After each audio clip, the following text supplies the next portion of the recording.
right. Good evening, everybody, and welcome to another edition of No Holds Barred Wrestling Podcast. I'm your host, Bobby Melendez, joined always by the other host, my co-host, the one and only Josh Kimmel. Josh, how you doing, brother?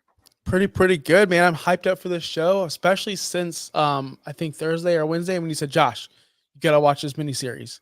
And I'm like, cool, I'm in. And honestly, I've been thinking about it ever since. So I'm really excited to talk to you about who killed WCW tonight. Man, me too. I was so excited when I saw this come out. First off, it's produced by Vice, who does the Beyond the Shadows of the Ring or Dark Side of the Ring Dark Side of the Ring series, which is again another great docu-series that they do. You watch, you could see things like you could see stories of wrestlers you never even heard of, but now you do, or the cocaine promoter, and there's so many great stuff that they've put out. And when I saw that they did this and that they got, I think it's 4 episodes of this series produced by The Rock, I was a WCW guy growing up. So I was like, I have to see this. And I've heard every story about who killed WCW, why WCW went under. So I was so intrigued when I saw Bret Hart, Eric Bischoff, Kevin Nash, Booker T, Ted Turner's son's in there. When I saw Conan is there. When I saw the list of people that were participating in this, I was like, this is a given. There are some guys that are missing from there that I think that should be there. Ric Flair, for instance, Hulk Hogan, Sting. Those guys should have been involved because they were just as much in there as anybody else. But I can understand Ric Flair probably does not like Vice right now or Dark Side of the Ring because of what they presented with the plane ride from hell. Hulk Hogan's been crapped on from that series as well, from the Bash in the Beach episode, I believe.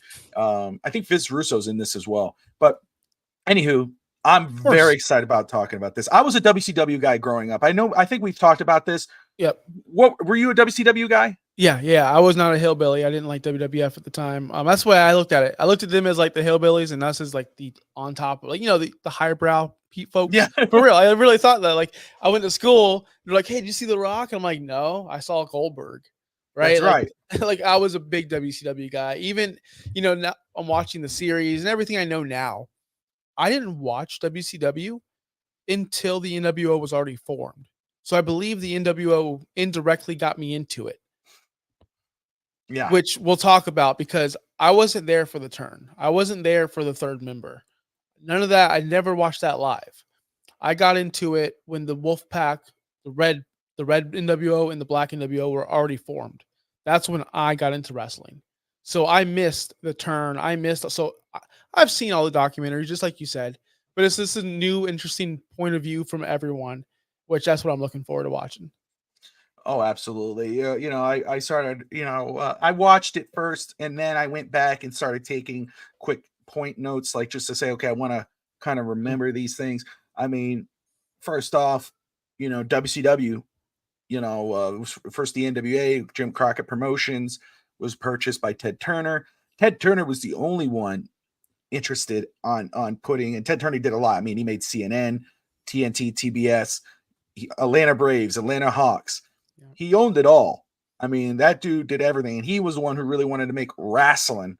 He wanted to beat McMahon, so he made his own wrestling company, and he was the only one to believe in it. Most of the executives, as stated at the beginning of that series, of that episode, had wanted nothing to do with WCW. They wanted to cut it.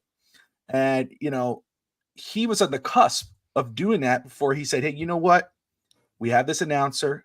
He's probably very, one thing you could say about Eric Bischoff, and, I don't know why any fans or anything would hate either one of these, any guy really, when it comes to like Bischoff or Russo or Heyman or whatever. I mean, I can understand now why you might hate a Vince McMahon because of the stories that are coming out on him, what he's done or whatever. But those guys, like, nothing they did or interacted with any other wrestler should really say, I hate that guy, or, if you're not a fan of him, that's a different story. But Eric Bischoff obviously is very slick. He's very smart. When you listen to him, you can tell that he's a salesman and he knows what he's doing. I mean, he sold himself to Ted Turner enough to say, when they said, we need an executive producer, yep, he's like, I'll do it. And what all it did was taking it. They wanted to be, WCW was a wrestling company on a TV program. He said, no, we got to treat it like a TV program. And that's how he did. He didn't give a damn about really the crowded house or anything. He cared about the ratings. He cared about making sure they were beating WWE. What let me ask you this, and we'll get in more into it. But Eric Bischoff, he's such. I mean, when you think of everybody talks about Vince McMahon, but there was not just Vince McMahon who made an impact on the world of professional wrestling. Paul Heyman is a huge impact. Even before the Wise Man, he was just same kind of train. I mean, he was a manager. Paulie Dangerously. I mean, he managed The Undertaker, the Mean Mark Calloway. He managed Austin. He managed them all. He's done it all. The Wild Samoans and whatever. But then he turned ECW into what it was, to Extreme Championship Wrestling. That got picked up by the other companies for hardcore wrestling. Eric Bischoff, basically by his design, by his fingerprints, made the Attitude Era, really, because WWE had to pick up after him. He made reality TV wrestling. WWE was cartoony. They had the freaking the chicken laying the egg. What was in the egg? They had different things like that, which again you can't hate on because people loved it back then, and it was working for Vince McMahon. And he was a giant fish in a pond with no other fish. Eric Bischoff did that. How would you describe Eric Bischoff's impact on professional wrestling? It's a lasting impact, at least to me. I think it's. I think he's a major part of wrestling. Even though he's kind of out of it now. What would you say is Eric Bischoff's impact at least to you on professional wrestling? Okay, it's 2024, right? 2024. Look at our show. Look at the logo behind you. What is that inspired by? It's not inspired by a WWF product, a WWE product. Inspired by a WCW product, and a product that honestly is still going strong in the NWO brand. Go to any wrestling event, you see NWO shirts. Go to anywhere and talk about wrestling. We talk about the NWO comes up in every single wrestling conversation, especially with the casuals. Without Eric Bischoff and what he did and pretty much bullied Vince McMahon and made them change their ways, made them think differently. That's huge. That made everything change. People say Vince, he did everything. He did this and he did that. Yes, he did. And he did, and I'm not taking anything away from Vince because he adjusted, he adapted, he grew the WWF into the WWE what it is now. But I don't think that would have been possible without Eric Bischoff. Every Batman needs a Joker. Every single person that wants to grow needs that healthy competition. Was that healthy back then? Probably not. Thank goodness we didn't have social media. We wouldn't have people probably tweeting out, I booked for the sickos way back. And it'd probably be way worse. It'd probably be way worse. Because they were bringing in signs. We saw it on the documentary, episode 1, Vince fears Bischoff, and Eric Bischoff openly saying these things. Vince McMahon this, WWF that. Kind of reminds you what's going on now at a smaller scale. One company is saying WWE this, WWE that. The other company's kind of rising above it, adjusting, getting better because now they have healthy competition. It's like the same things going on, except for, Tony Khan's not going to be revolutionary. Sorry. But Eric Bischoff, when you think the Attitude Era, you've got to think Eric Bischoff. The characters he made, the competition he made, the other team elevate, that's wonderful. I mean, what would wrestling be without Eric Bischoff? Still cartoony? It's a great point, and it's true. I mean, it would have. It's funny you brought up about, especially like our logo, No Holds Barred. What is it inspired of?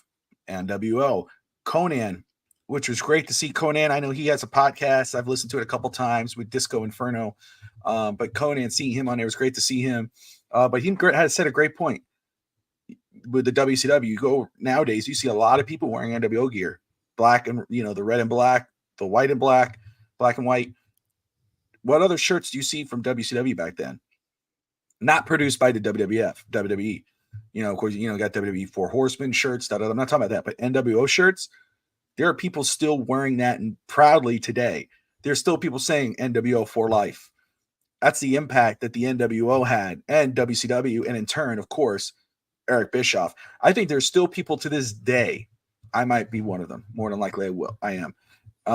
That wish WCW was still around, or WCW would somehow, some way come back. Obviously, it's not going to be the same. We know that. none of those guys are around anymore. God, you see Kurt Hennig, and you see that? Yeah. Hey, I talked about that on East 10th Street, boys. I told the guys, I don't know what we were talking about, but I said, "Oh my gosh, it's just like this." And I told them, "How do you, Mr. Perfect? How do you say his name?" And they said exactly like we do. I said, "Spell his last name," and they spell it just like we did. I go, "It's wrong. It's Kurt Hennig." And they went, dude, it was like a big, But anyway, you think about how many of these guys now are gone, but it's like, man, that brand, that company, it's just an impact. I mean, you think of ECW One Night Stand. If you were to do a WCW Nitro One Night Stand, and even using the guys today, just new guys, and you think of AJ Styles and so forth. I'm talking new guys from that era. I think people would tune in. People would want to see that. So Eric Bischoff had a lot to do that, and you could tell the impact he has. First off, you see the ratings of his current show now, 83 weeks, and the other stuff he does. But also, when Paul Heyman, and one of the smartest things I think Vince McMahon did, and of course he cut that right away, when he made Paul Heyman and Eric Bischoff the executive producers of Raw and SmackDown. You got two of the greatest minds in professional wrestling, obviously McMahon being the third. When that happened, of course, he pulled the rug out, and that ended pretty quick. But it's like, you think of Paul Heyman and Eric Bischoff, what they were able to mean to professional wrestling, and this right here, there's people to this day talking about WCW, and WCW would not be what it is without starting with the hiring of Eric Bischoff. But yeah, I just love what you brought up with that. You talk about Eric Bischoff, what he did. He was talking about what he could do when he got WCW and started producing their television. Of course, they had some great guys on there. I mean, they had Ric Flair, they had Sting already. Of course, Kevin Nash and Scott Hall were in and out, but they weren't really who they were then. Hogan was out of wrestling. He had just left the WWF. He had taken a break from wrestling because of the steroid trial, was doing a Thunder in Paradise. So Eric Bischoff started thinking, man, how can we compete with the WWF? What can we do? And he called Ric Flair, which I always thought was interesting, because I always thought there was a personal real rivalry between Ric Flair and Hulk Hogan when I was younger, that they didn't really like each other. Right. But it ended up being obviously a professional rivalry. I'm not talking about wrestling rivalry. No, I'm talking about professional, where it's like, who's the greatest? And no, Flair really wanted Hogan to come over to WCW because it meant more money for him. He thought, man, I'd be main eventing with this guy for a year or many years. So it was Ric Flair who tag teamed with Bischoff to bring in Hulk Hogan. I obviously that set the wheels in motion now to get you more in line with Vince McMahon and the WWF. What was it, especially early part of the episode? Was there anything that stood out to you about this show? Earlier on in the episode, just getting everything going on, how Eric started. I love that story. I always love that story. My favorite thing about all of this, and I texted you about it. What is Dwayne? I know this has nothing to do with your question, but I just want to get this out here. What does Dwayne have to say about this? Yes. And that's exactly the first thing, because he's on the other side, of course, right? Being the top guy on the other side. He has no idea who killed WCW. He's just a spectator. But we're all just spectators, and we all have opinions too, so why can't he? So I was actually really I like to see who's going to. I didn't see a trailer. I didn't know this was even coming out, to be completely honest with you. I don't watch television. So when he sent me that link and said, watch this, I was like, oh, I'm in. Let's watch it. And I saw the people coming now. DDP. We didn't even talk about DDP yet. Diamond Dallas, man. Yeah, Diamond Dallas is in there. Everyone's in there that I wanted to see. I'm like, okay, cool. Could have used Sting. Wish she was here. Okay, but she's not. Whatever. It is what it is. Maybe they'll bring in more people as they go on. That's what I wanted to see in the very beginning of it. Who's going to actually be talking about this? Who's going to be the stars of the show? Because I didn't want like Disco Inferno. Like, trust me, I'm just not into that guy. But Conan, yes, we need a Conan in there, because he's like I listen to his show. He's a real voice, and he has opinions that I respect. So yes, I like him in there. I just was ready to get on to the Hogan stuff at the very beginning. I'm like, okay, let's get to Hogan, let's get to Bischoff, let's get the dynamic, because I want to know how Hogan controlled Bischoff and how Hogan was going to be blamed on how, because I liked how it was being formatted.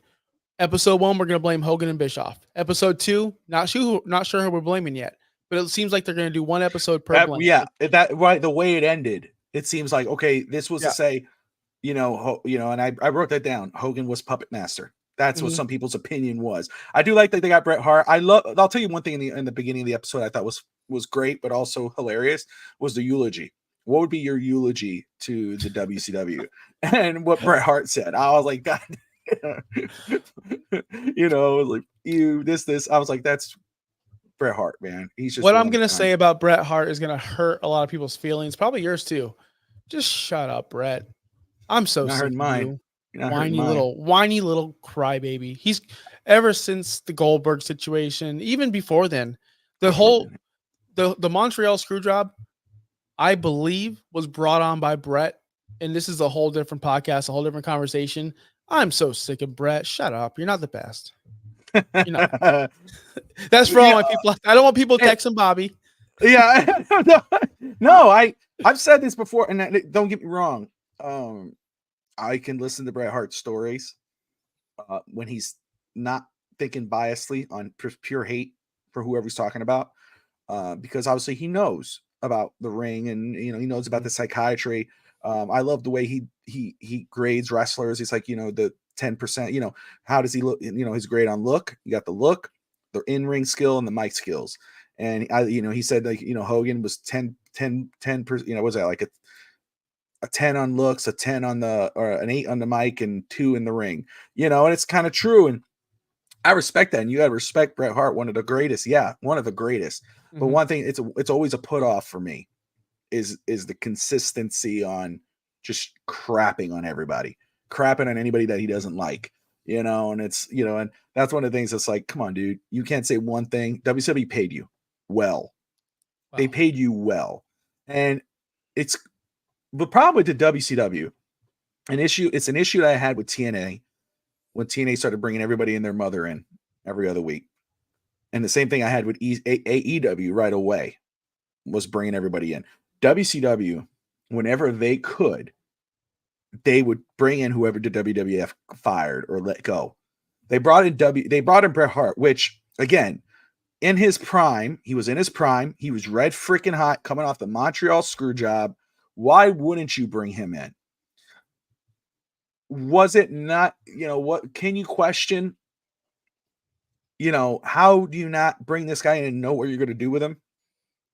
Yeah, it's true, right? You're getting a guy red hot who just got screwed. You could really push this storyline. You really you're talking about a guy who's hates the WWF. You're going to bring in, he could be that anti-hero. And I could think of 1,000 things to do with Bret Hart. Did WCW and Eric Bischoff drop the ball there? 100%. But guess what? They were worried about what to do with Hulk Hogan. They were worried what to do with Goldberg. They were worried about what to do with the Macho Man, with Sting. Again, in the WWF, there were like 3 or 4 giant fish in that small pond. In the WCW, there was like 10 to 15 big fish that you had to figure out how to, and then you're not even counting the Chris Jerichos and the Eddie Guerreros and so forth, those guys that should have been maybe pushed to a certain extent that weren't. So it's like, it's a balancing act. So when Bret Hart craps on Eric Bischoff, it's like, oh, he didn't have nothing for me. And, Hulk Hogan should have made me yeah, I would have loved to see a Hulk Hogan versus Bret Hart thing. But the problem is, then you bring in the Ultimate Warrior. What are we going to do with Warrior? Well, it makes sense. Put Warrior against Hogan. It's just a lot of hands in the damn bucket. So I agree with you on Bret Hart. It's always negative Nancy, it's always a complaint. It's always crapping on someone. It's like, dude, always. I get it. But it's like, come on, tell me one good thing about Bischoff. He paid me. Okay, thank you. That's all I want. I know what you don't like about him. You know what I mean? Yeah. It's like, he doesn't know anything about professional wrestling. He obviously knew something, because look what he did. So yeah, no, I'm not going to hate on you for that. Can we fast forward to my favorite part of the episode? Yeah, go right ahead, man. So when they were talking about turning, the NWO, the third man, and I had it listed right here. Go for it. Talk to me. And it's just right there. Did the NWO, I would say, revive and kill the WCW at the same time? As Hogan's popularity was going down, he saw that. So he's like what Chris Jericho is doing now. He attaches himself to younger talent or whatever, the biggest thing, to try to stay over, to try to stay on top. That's what Jericho's doing now. So Hogan saw this opportunity to be like, okay, you're going to use Sting. No, you're using me, because if anyone's going to be the hottest thing in the business still, it's going to be me. So that right there got WCW to where it needed to be, 83 weeks, yada, yada, yada, on top of the world. Everyone thinks NWO is the coolest thing ever. But by having the NWO and the power trip of Hogan's mind of creative control, booking himself to win or lose however he likes, that also killed the company. So you took the high. It's kind of like dealing with the devil. You got these great things for a time limit. The devil will say, yes, I will give you these great things, but it's going to end. And when it ends, I own your soul. And that's kind of what happened. Yes, Eric Bischoff sold his soul to Hulk Hogan. Yes, you'll be this third man. Yes, you have creative control. You can do whatever you want. You're on top of the world. You were a megastar before. You were Hulkamania. You were eat your vitamins, say your prayers. Now you're the top heel ever. Still on top. Your ego's as big as ever. So that told Hogan, like, no, I could book this show however I want, brother. That doesn't work for me, brother. Sting's not beating me clean, brother. Right? All this stuff. That right there, the whole people aren't, or maybe they're not overlooking it. That little story, that little meeting could have just killed WCW, and no one's talking about that. The power that gave Hogan just was overused. And then Bischoff was like, oh, this is my money. This is what's making me win. This is what's making me beat Vince. So I must keep on saying yes to Hogan to everything. That right there, the success of the NWO could have been their demise. So let me just say, what's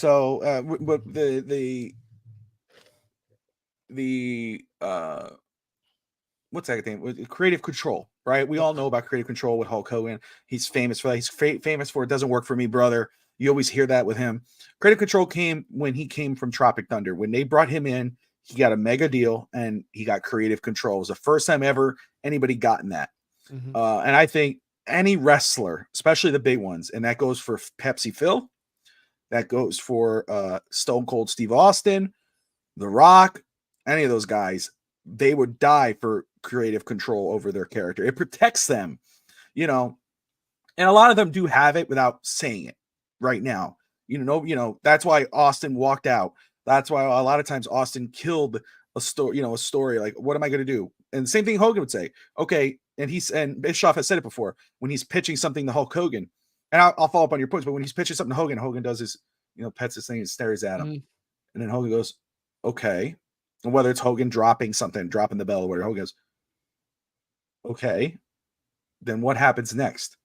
What's the next part of the story? I've heard that from Austin.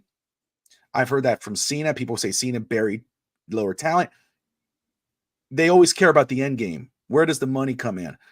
That's why I never blame Hulk Hogan. You could blame Bischoff for saying yes to creative control. But again, in order to compete with Vince McMahon, you were obviously not going to compete with Ric Flair, and those guys. You weren't going to do it. It wasn't even happening yet. Maybe you would have competed later on with Kevin Nash and Scott Hall, because those two would have came in, if we want to play guessing. But it all started the official what do you call the setting up stages for the Monday Night Wars was what made WCW legitimate, was bringing in Hulk Hogan. Now, when Kevin Nash and Scott Hall got there, that officially started the Monday Night Wars, right? That's when it first was like, okay, no, they mean business. They're going live. WWE's pre-recorded. They got these two guys. They're treating it as reality TV. They did a great segment about the backstage fight. I love what Kevin Nash said, and it's so true.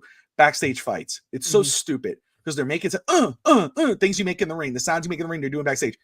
WCW, especially with the NWO, became that reality thing where you're like, holy shit, is this real? You think about those type of moments, the Nexus with Daniel Bryan and Wade Barrett when they first showed up. Ryback was in that group when they first showed up, and they beat up the hell out of John Cena. Then they beat up Jerry King Lawler and those guys, and they were just terrorizing the ring. Yeah. You're like, damn, what is this? Like, what is this? It felt real. That's what this WCW moment was, where when they threw Rey Mysterio in the dub chart, it made sense for Hogan to look at that and Hogan go, damn, like you said. And that's what Hogan is. Hogan, John Cena, Hogan, Austin, Rock, they look and they go, oh shit, what can I do? Austin might be, I want to face those guys. Instead of saying I'm going to join them, I want to be their rival. Where Hogan was like, his character was dying. Hogan was at the end in regards of that red and yellow, red, white, and blue character. And he kind of teased being a heel kind of earlier on. We were just talking before the show about watching WCW Nitro, and I started watching those with my son, and I saw they were forgetting the group, the Dungeon of Doom. You know what I'm talking about? You know, he's in there as well. And Hogan kind of teased a heel a little bit. You kind of saw Hollywood Hogan. He was wearing all black, and the way he talked to Mean Gene, and you know, you kind of okay, I can see it being born here. And then he went back to red and yellow. He's doing his normal thing. I could see Hogan going, you know what? You know, I'm going to talk to Eric about it. Who's the third man? Who do you have pegged as the third man? And he, of course, you know, he says, I'm thinking Sting. He goes, I think it's me. And you go, oh shit. Okay. Hulk Hogan. And it worked. That was the greatest face in wrestling. Everybody knows. And even if you're not a Hulk Hogan fan or you're not a wrestling fan, you could be less than a casual. You could be a guy who does not pay attention to wrestling, wrestling fakes, wrestling stupid, whatever you want to think of it, but you know who Hulk Hogan is. Everyone knows Hulk Hogan. So when Hulk Hogan went bad, and then you had Hollywood Hogan, Kevin Nash, and Scott Hall, like you were saying about how you started wrestling, you started loving wrestling more when the NWO and WCW and those guys, that's what brought people in. People started switching from WWF to WCW because like, whoa, wait a second, Hulk Hogan's a villain? The NWO, they look cool. That's some legit stuff there. What's going on? There's a real war. You know, the cops were called that night where Rey Mysterio was thrown headfirst into the truck. People were calling the police saying, you need to go. You know, that's how crazy this time was. I'll give you a follow-up question because you were talking about it, but they said, you know, Sting's the third guy. They were going to roll with Sting being the third guy. I don't think it would never have been a success without Hogan. If it would have been Sting, I can't see it. Oh, if it was Sting, it wouldn't have been this big. It would have been term.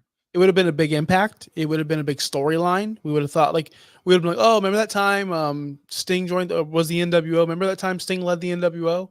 That was cool. And that would be it. It'd be over. It wouldn't have stayed this long. You're right about that. Like there's no questioning that. Yeah, and in regards of Hogan, and we say about Eric Bischoff, we gave him creative control, and they came towards the end of the episode, they're talking about Hogan basically being the puppet master, and you know, Eric Bischoff. First off, Eric knows who the biggest star in professional wrestling is at that point. It's the biggest fish in the whole place. You know, he's gonna hitch his ride to this one guy who's had a major impact or whatever. Now, was it right? No. Obviously, he was close. You know, they don't talk about this in the show, but we know from interviews and stuff that he was close with Diamond Dallas. He was close with Kevin Nash, and obviously very close with Hulk Hogan. He was kind of like Hulk Hogan's agent, you know, especially towards the end. Well, and which I'm sure will be brought up in these series, where he basically discussed Hogan. Creative control. I think it went past creative control. I think Eric eventually started leaning on Hogan on, man, I don't know what I should do with these guys. I don't know what, and Hogan saying, I think this is what you should do. And that's where it kind of goes into, wait, does Hogan control all of WCW? Do I think creative control killed WCW? Do I think Hulk Hogan killed WCW? No, I think it's way bigger than that. I don't think it did. I don't think it could have. I think you could have ran a successful program for many more years with Hulk Hogan's creative control. I think what you could have done though, it's maybe not at the beginning because you wanted just to get him. You wanted to get him through the door. That's Hulk Hogan. It's just like, I don't know, who's the biggest star in professional wrestling? Let's say you're making a wrestling company, Josh. Yep. What's one guy that if he walked the door and you're like, it's a possibility you have the money, this could seal the deal, but all he wants, I want creative control. I don't want you to say, oh, tomorrow I'm a diaper baby. I dress up in a diaper and I got to come in the ring in a diaper. So I want creative control of my character. I'm going to protect myself. Who is one guy you'd be like, I would give that power to him. I would let him have creative control on his character. Roman Reigns. Okay. Roman Reigns. That's great. So you're saying, okay, Roman had the money. I'm going to give you creative control, which I think Roman Reigns does have that type of creative control. I think he has control over his character. I think he has control on his storylines. I don't think anybody can tell him, Roman, tomorrow, I know you have this storyline with the bloodline. We're going to cut you out of the bloodline. We're going to put you in a new form Shield. You think Roman would do that? Hell no. Roman's going to say no. Right. This is my story. I have this work with Paul Heyman. So everybody has sort of creative control, but so I don't, in regards to what I asked you, I don't blame Eric Bischoff for giving Hulk Hogan creative control at the beginning. I think it could have been worked out where it's like, okay, Hogan, you have good creative control on your character. I can't shit on your character. I can't change you on what you and I can come up with a story that works for your character, and you have to agree with it. Now, what it shouldn't impact is the stories of the show itself. Like, okay, Hogan, the finger poke of doom, we're going to finger poke you of doom. And Hogan goes, it doesn't work for me, brother. I don't want to, that's kind of embarrassing. Of course they did that. If we all know, if the finger poke of doom, if people go back and look on YouTube, you'll see what it was. I remember watching that show. I was so excited. Hulk Hogan's getting a title shot. Kevin Nash, holy crap. Kevin Goldberg got arrested. And I saw Hulk Hogan in his street gear, and I'm like, dang, this is kind of interesting. And Hogan wasn't really involved too much back then. He was running for president, quote unquote, if I remember. And I just remember Hulk Hogan's getting a freaking shot. And then it was like, they did the poke, and I went, yo, what? Now, again, I'm a mark for the NWO. When I saw they all hugging and then that created the NWO Elite, I was 100% on board for that. I was like, hell yeah. So go ahead. Can I real quick? So I never was a WWF watcher, viewer. When Goldberg lost his title by getting tased by Scott Hall and then Kevin Nash going over, that right there is when I said, let me check what's going on Raw. Interesting. That's when everything started like, okay, you're going to have this huge, massive title. And even when I was younger, I realized this. You have this huge, massive title reign, undefeated, beat everybody, and you're going to end it like this. That was just like, that's wrong. You didn't put anyone over. Nobody was Kevin Nash did not need to go over. Kevin Nash was Kevin Nash. I understand that. My question is, and obviously I don't know if we can actually go, this is probably a whole other episode, but who should have beat Goldberg? If you had to pick one guy, and you can, obviously, you can't go with any of the mid-tier guys. I know Jericho really wanted a rivalry with Goldberg. I know that's popular. I have an answer. Okay, go for it. Should have been Diamond Dallas Page. I agree 100% with you. Halloween Havoc. Diamond Dallas. Havoc should have been Diamond Dallas Page at Halloween Havoc. He was so over. I remember I videotaped that pay-per-view. Me and my brother watched that Halloween Havoc at least 100 times. Yeah. With the Sting Bret Hart match. With the Hogan Kevin Warrior. Nash. Hogan Warrior, Kevin Nash, Scott Hall. Their match when Scott Hall was going through his drunk phase. I think it opened with Chris Jericho and Raven. And Raven came out and said it was for the TV title. Yeah. Raven's like, I don't even want to be here. Blah, blah, blah. Raven is so underrated. He's he is great. He's a great ring work. I just love Raven, man.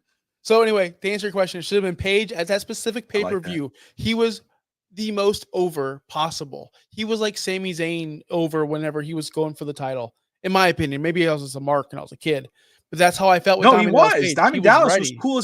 He was the people's champion. You know, The Rock is, famously known as the people's champion, but Diamond Dallas was the people's champion. Mm-hmm. So much so that DDP thought when he was going to WWE after the WCW folded was that he was going in as DDP, the people's champion. I'm like, man, he's like, it's so easy. Pair me with The Rock. I'll be the heel. Give me The Rock, people's champion versus people's champion. Except they made him a stalker, because they just couldn't live with the fact that WCW guys got over without WWE. Yeah. Diamond Dallas was red hot, dude. And, he's one of the coolest freaking guys. I still follow him to this day. DDP Yoga. If I could afford it, I'd do it. I can't. So I just watched just the miracles he's made with the guys, what he did with Jake the Snake and Scott Hall. And he's working with Butterbean now. DDP's legit, man. And I agree. I think DDP would have been a perfect person. Imagine the shock factor.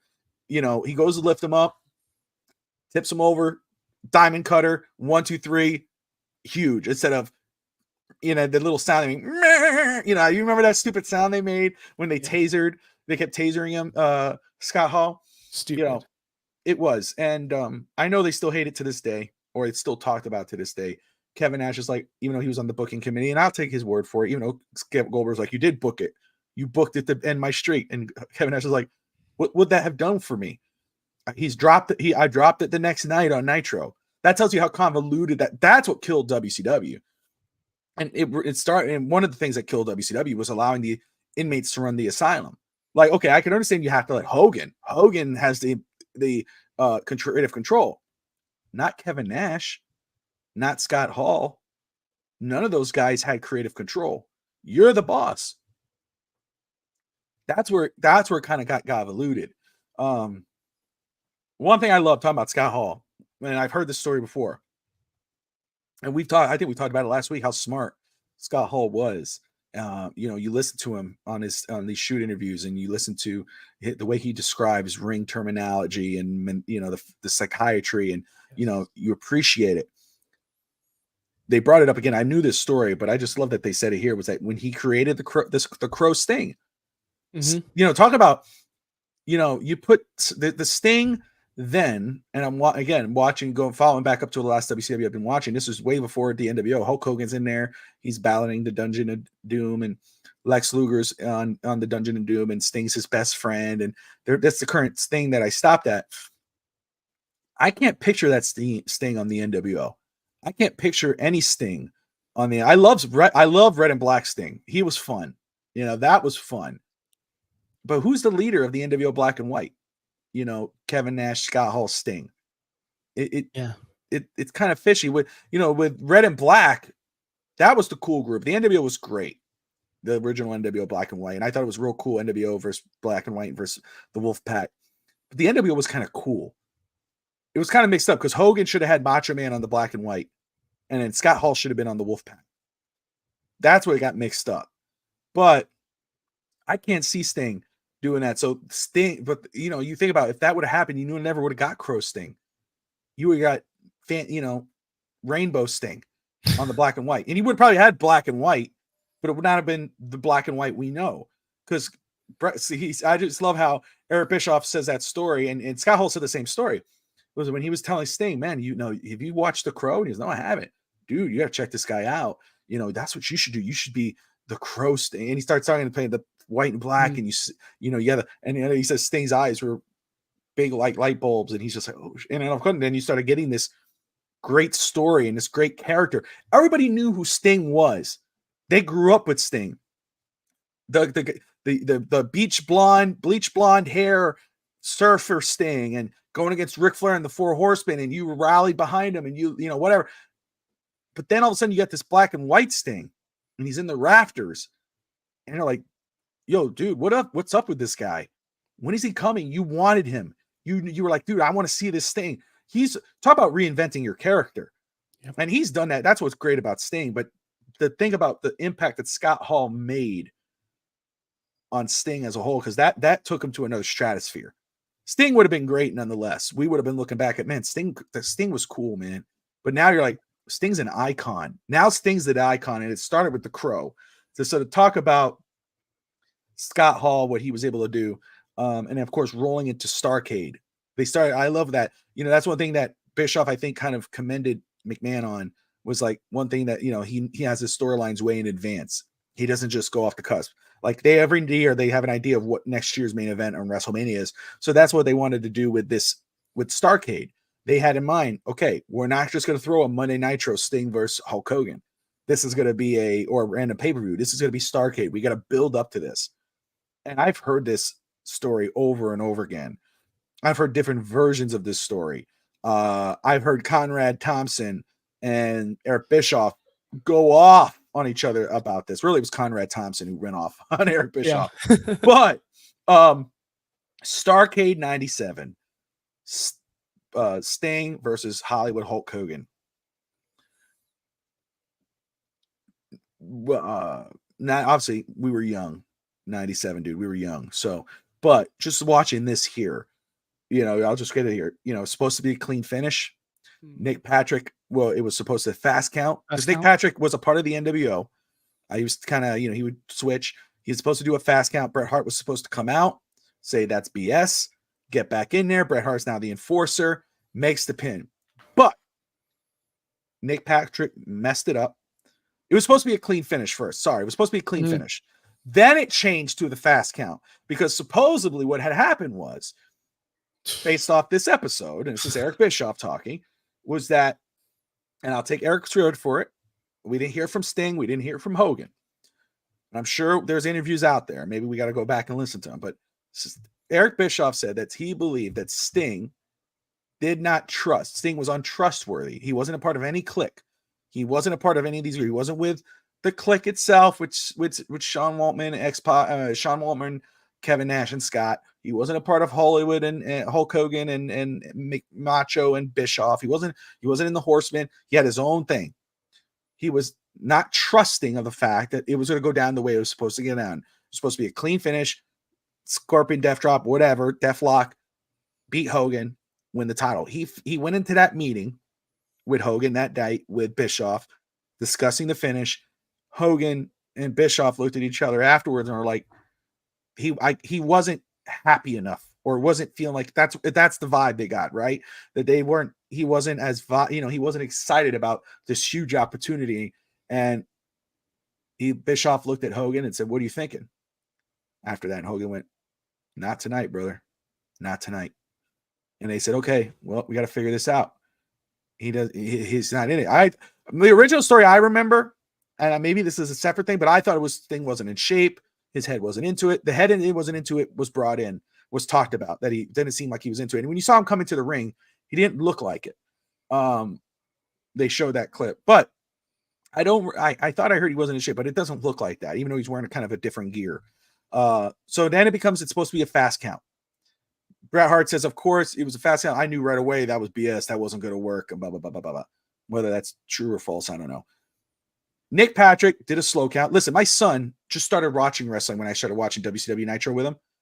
And he always complains about Nick Patrick, the way Nick Patrick does the count. He always does this little, and he's like, what? Why does he do that? Where's the natural thing? My son complained about that. So first off, Nick Patrick always seems like he had an issue. I don't know what it was with the whole being a referee thing, but it was a slow count. 1, 2, 3. Here comes Bret Hart. Sharpshooter or Scorpion Deathlock, which Scorpion Deathlock went first. I saw people arguing about that the other day. It wasn't the Sharpshooter. It was the Deathlock that was first. Sting got it from Japan. Bret Hart got it from Sting. Point of order for everybody who thought Bret Hart brought it first. And then Scott Sting wins the championship. Fans popped. Everybody popped. Somebody beat Hulk Hogan. Same thing when Goldberg beat Hogan. Everybody popped. Sting celebrated. They carried Sting on their shoulders. Match was over, and people started realizing, holy crap! Wait a second.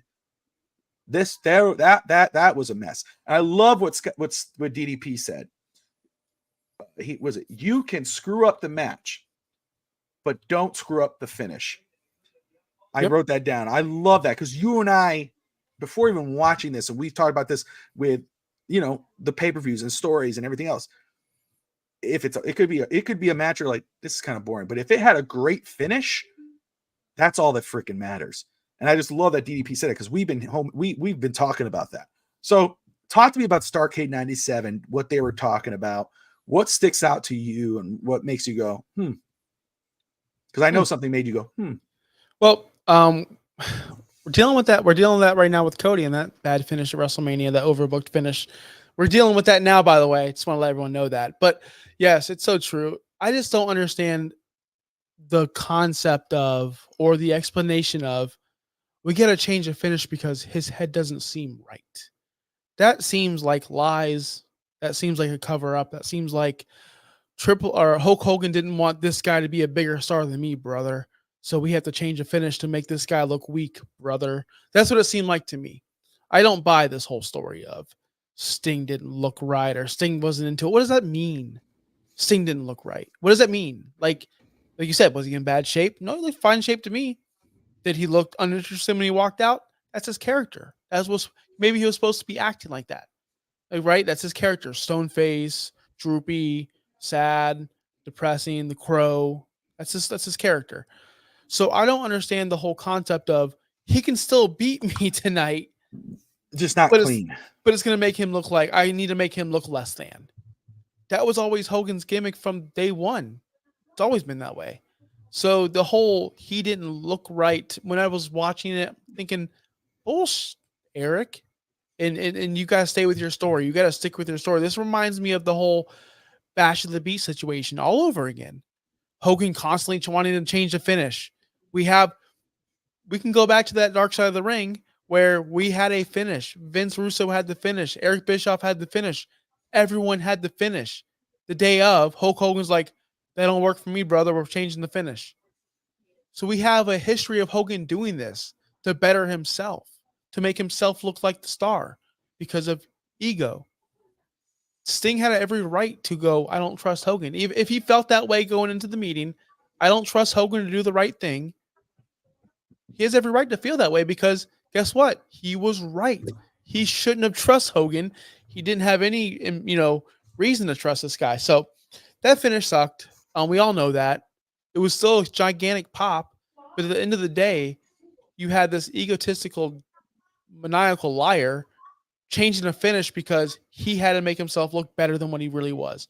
That stuff bothers me. As you guys can tell, I'm a Hogan hater. I am. Always have been. I'm not. Yeah. That's. I think you were really. I'm a Hogan support. I love Hulk Hogan. Sympathizer. You're a sympathizer. Well, I know. Okay. I'm a supporter. Whatever. I get you, brother. Yeah. We're gonna get on it right now, brother. No, I just when you have Shake Money in the chat says Conan top Bret Hart the sharpshooter, which I probably believe. I think that's true. It is. Yeah. He asked about that and he said he learned it. I don't know. So thank you, Shake Money, for pointing that out. And I'm not looking at the comments. Let me pull these up. I apologize, guys. Everyone who's tuning in, I appreciate you.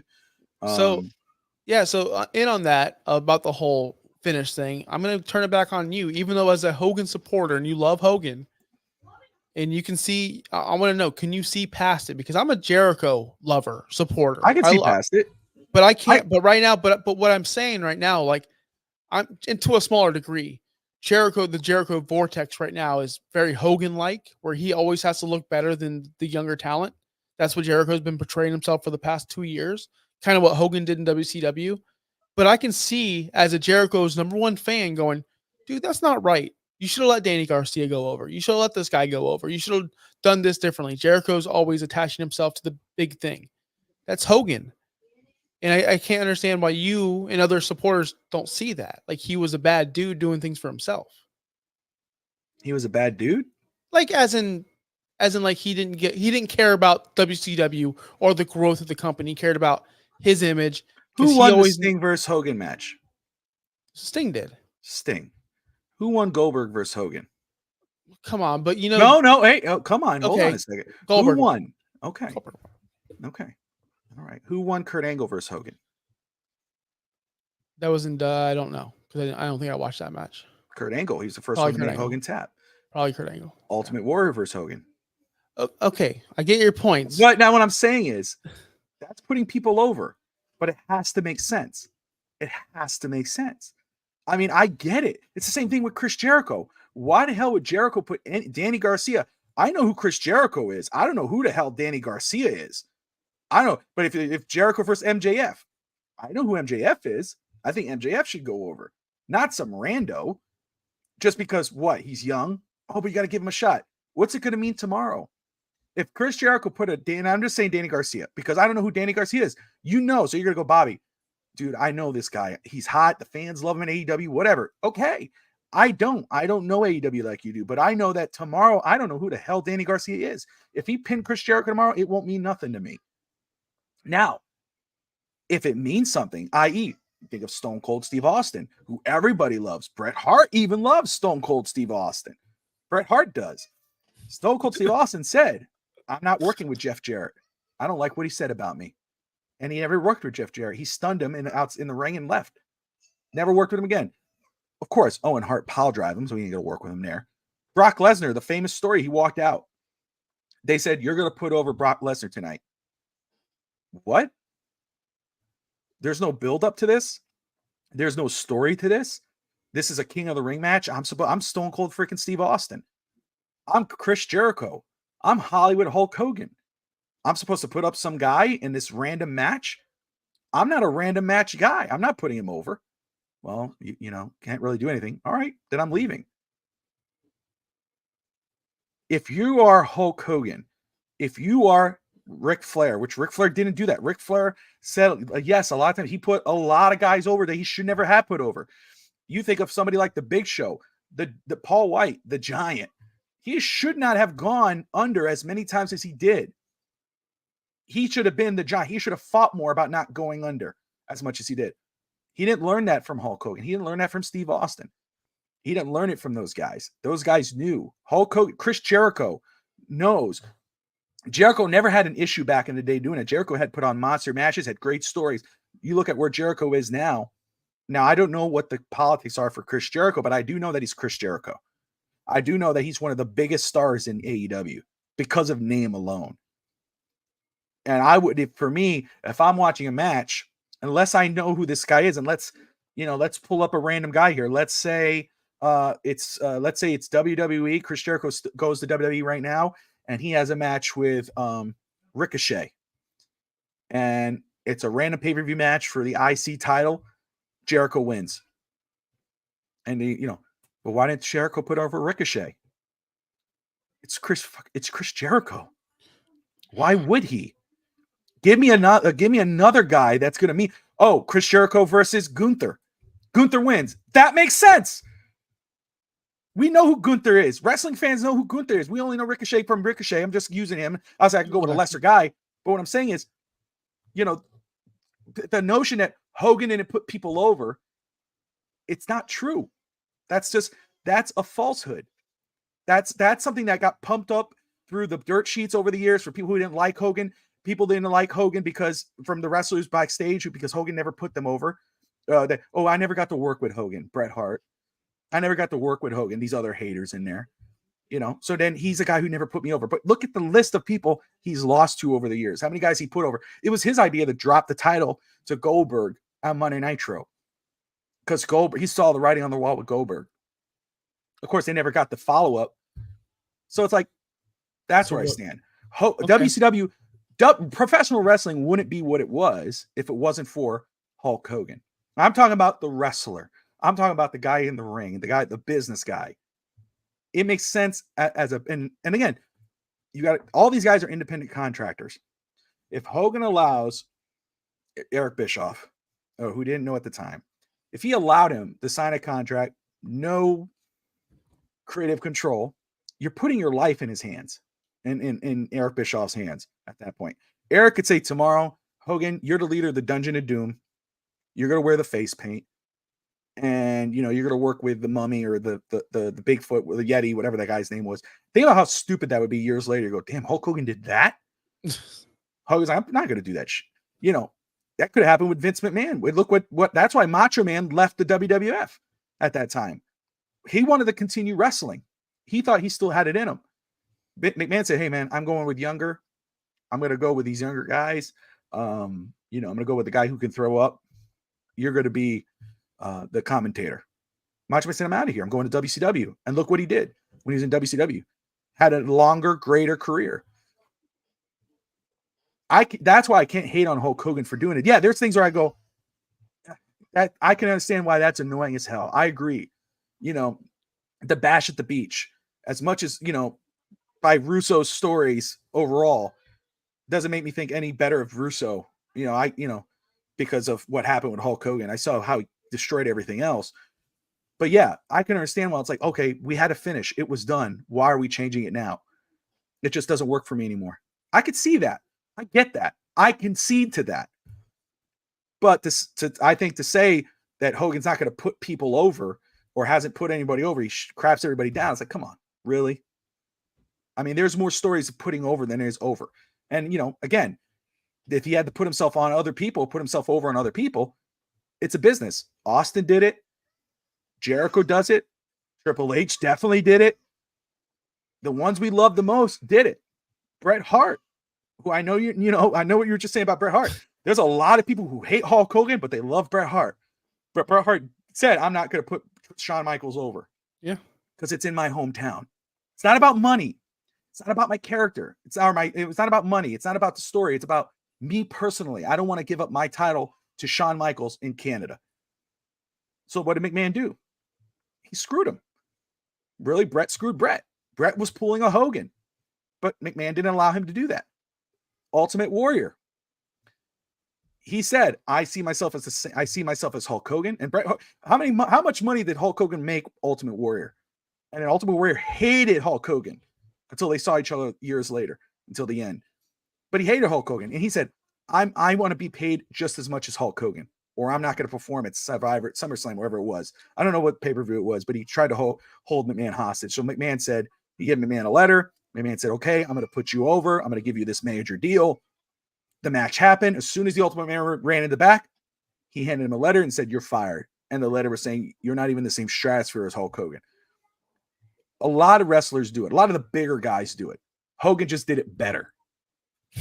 So I can't hate on Hulk Hogan for that. And I'm not going to hate on Chris Jericho. Because again, you got to give me another name. Because to me, you're telling me Chris Jericho went over and Danny Garcia. No, man, Danny Garcia should have won.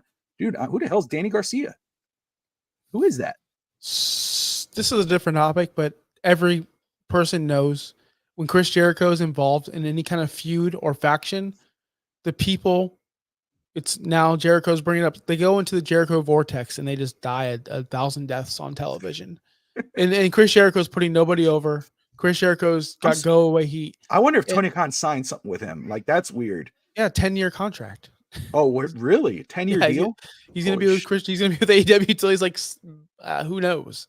And here's the other thing. There's different about Hogan. Look, when Hogan was with WCW, even Hogan at the end of his WWE career, he looked good. He was in good shape. You look at Jericho now, it's like, dude, what's happening, man?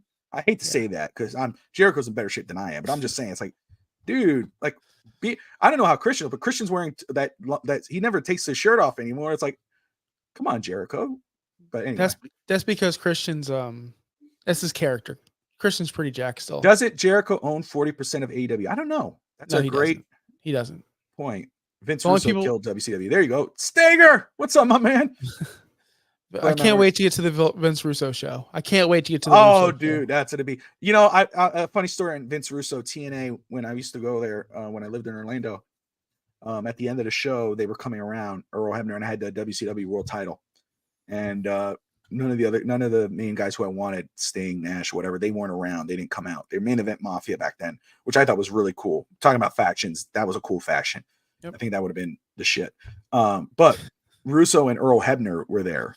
And so I remember I gave the belt to Russo. I was like, sign it. You know, I was like, hey, can you sign it? He goes, you look at me, he goes, you know, dude, are you sure, dude? You know, so, and I was like, yeah, man. I said, yeah, you're part of that history, whether anybody likes it or not. You are. He was cool. He's a nice guy. I'll say that. I liked him. Of course, there's things you're gonna go like, dude, are you serious with that? And you listen to his stories, you're kind of like, you know, I'm a really part of the attitude. I was like, but still give your flowers. But I remember he signed it. It was real funny, you know. And then Earl Hebner was another one, but neither here nor there. But I thought it was funny because I remember he looked at me and went, "Are you sure?" I was like, "Yeah, I'm sure. Sign it. It's okay. Yeah. I mean, ain't nobody else here to sign it." Yeah. But, I've been in the Impact Zone once at Universal Studios, and let me tell you, it's a lot smaller than you guys could imagine if you never went to the Impact Zone. Yeah, you what I love about it, obviously I was in the front row towards the entrance ramp, which the ring is right here, but it's, you know, first come first you get up to where we got to go. But you could have been sitting 10 rows up and you're right there with everything. You know, but I remember when I got to see Sting went like this to me, and I was like a fan. You know, he was kind of laughing, what a stupid person. Look at them, they're screaming. And when he did that to me, I went, ah! I was like, you know, like I was like, oh my gosh, you know. Mark.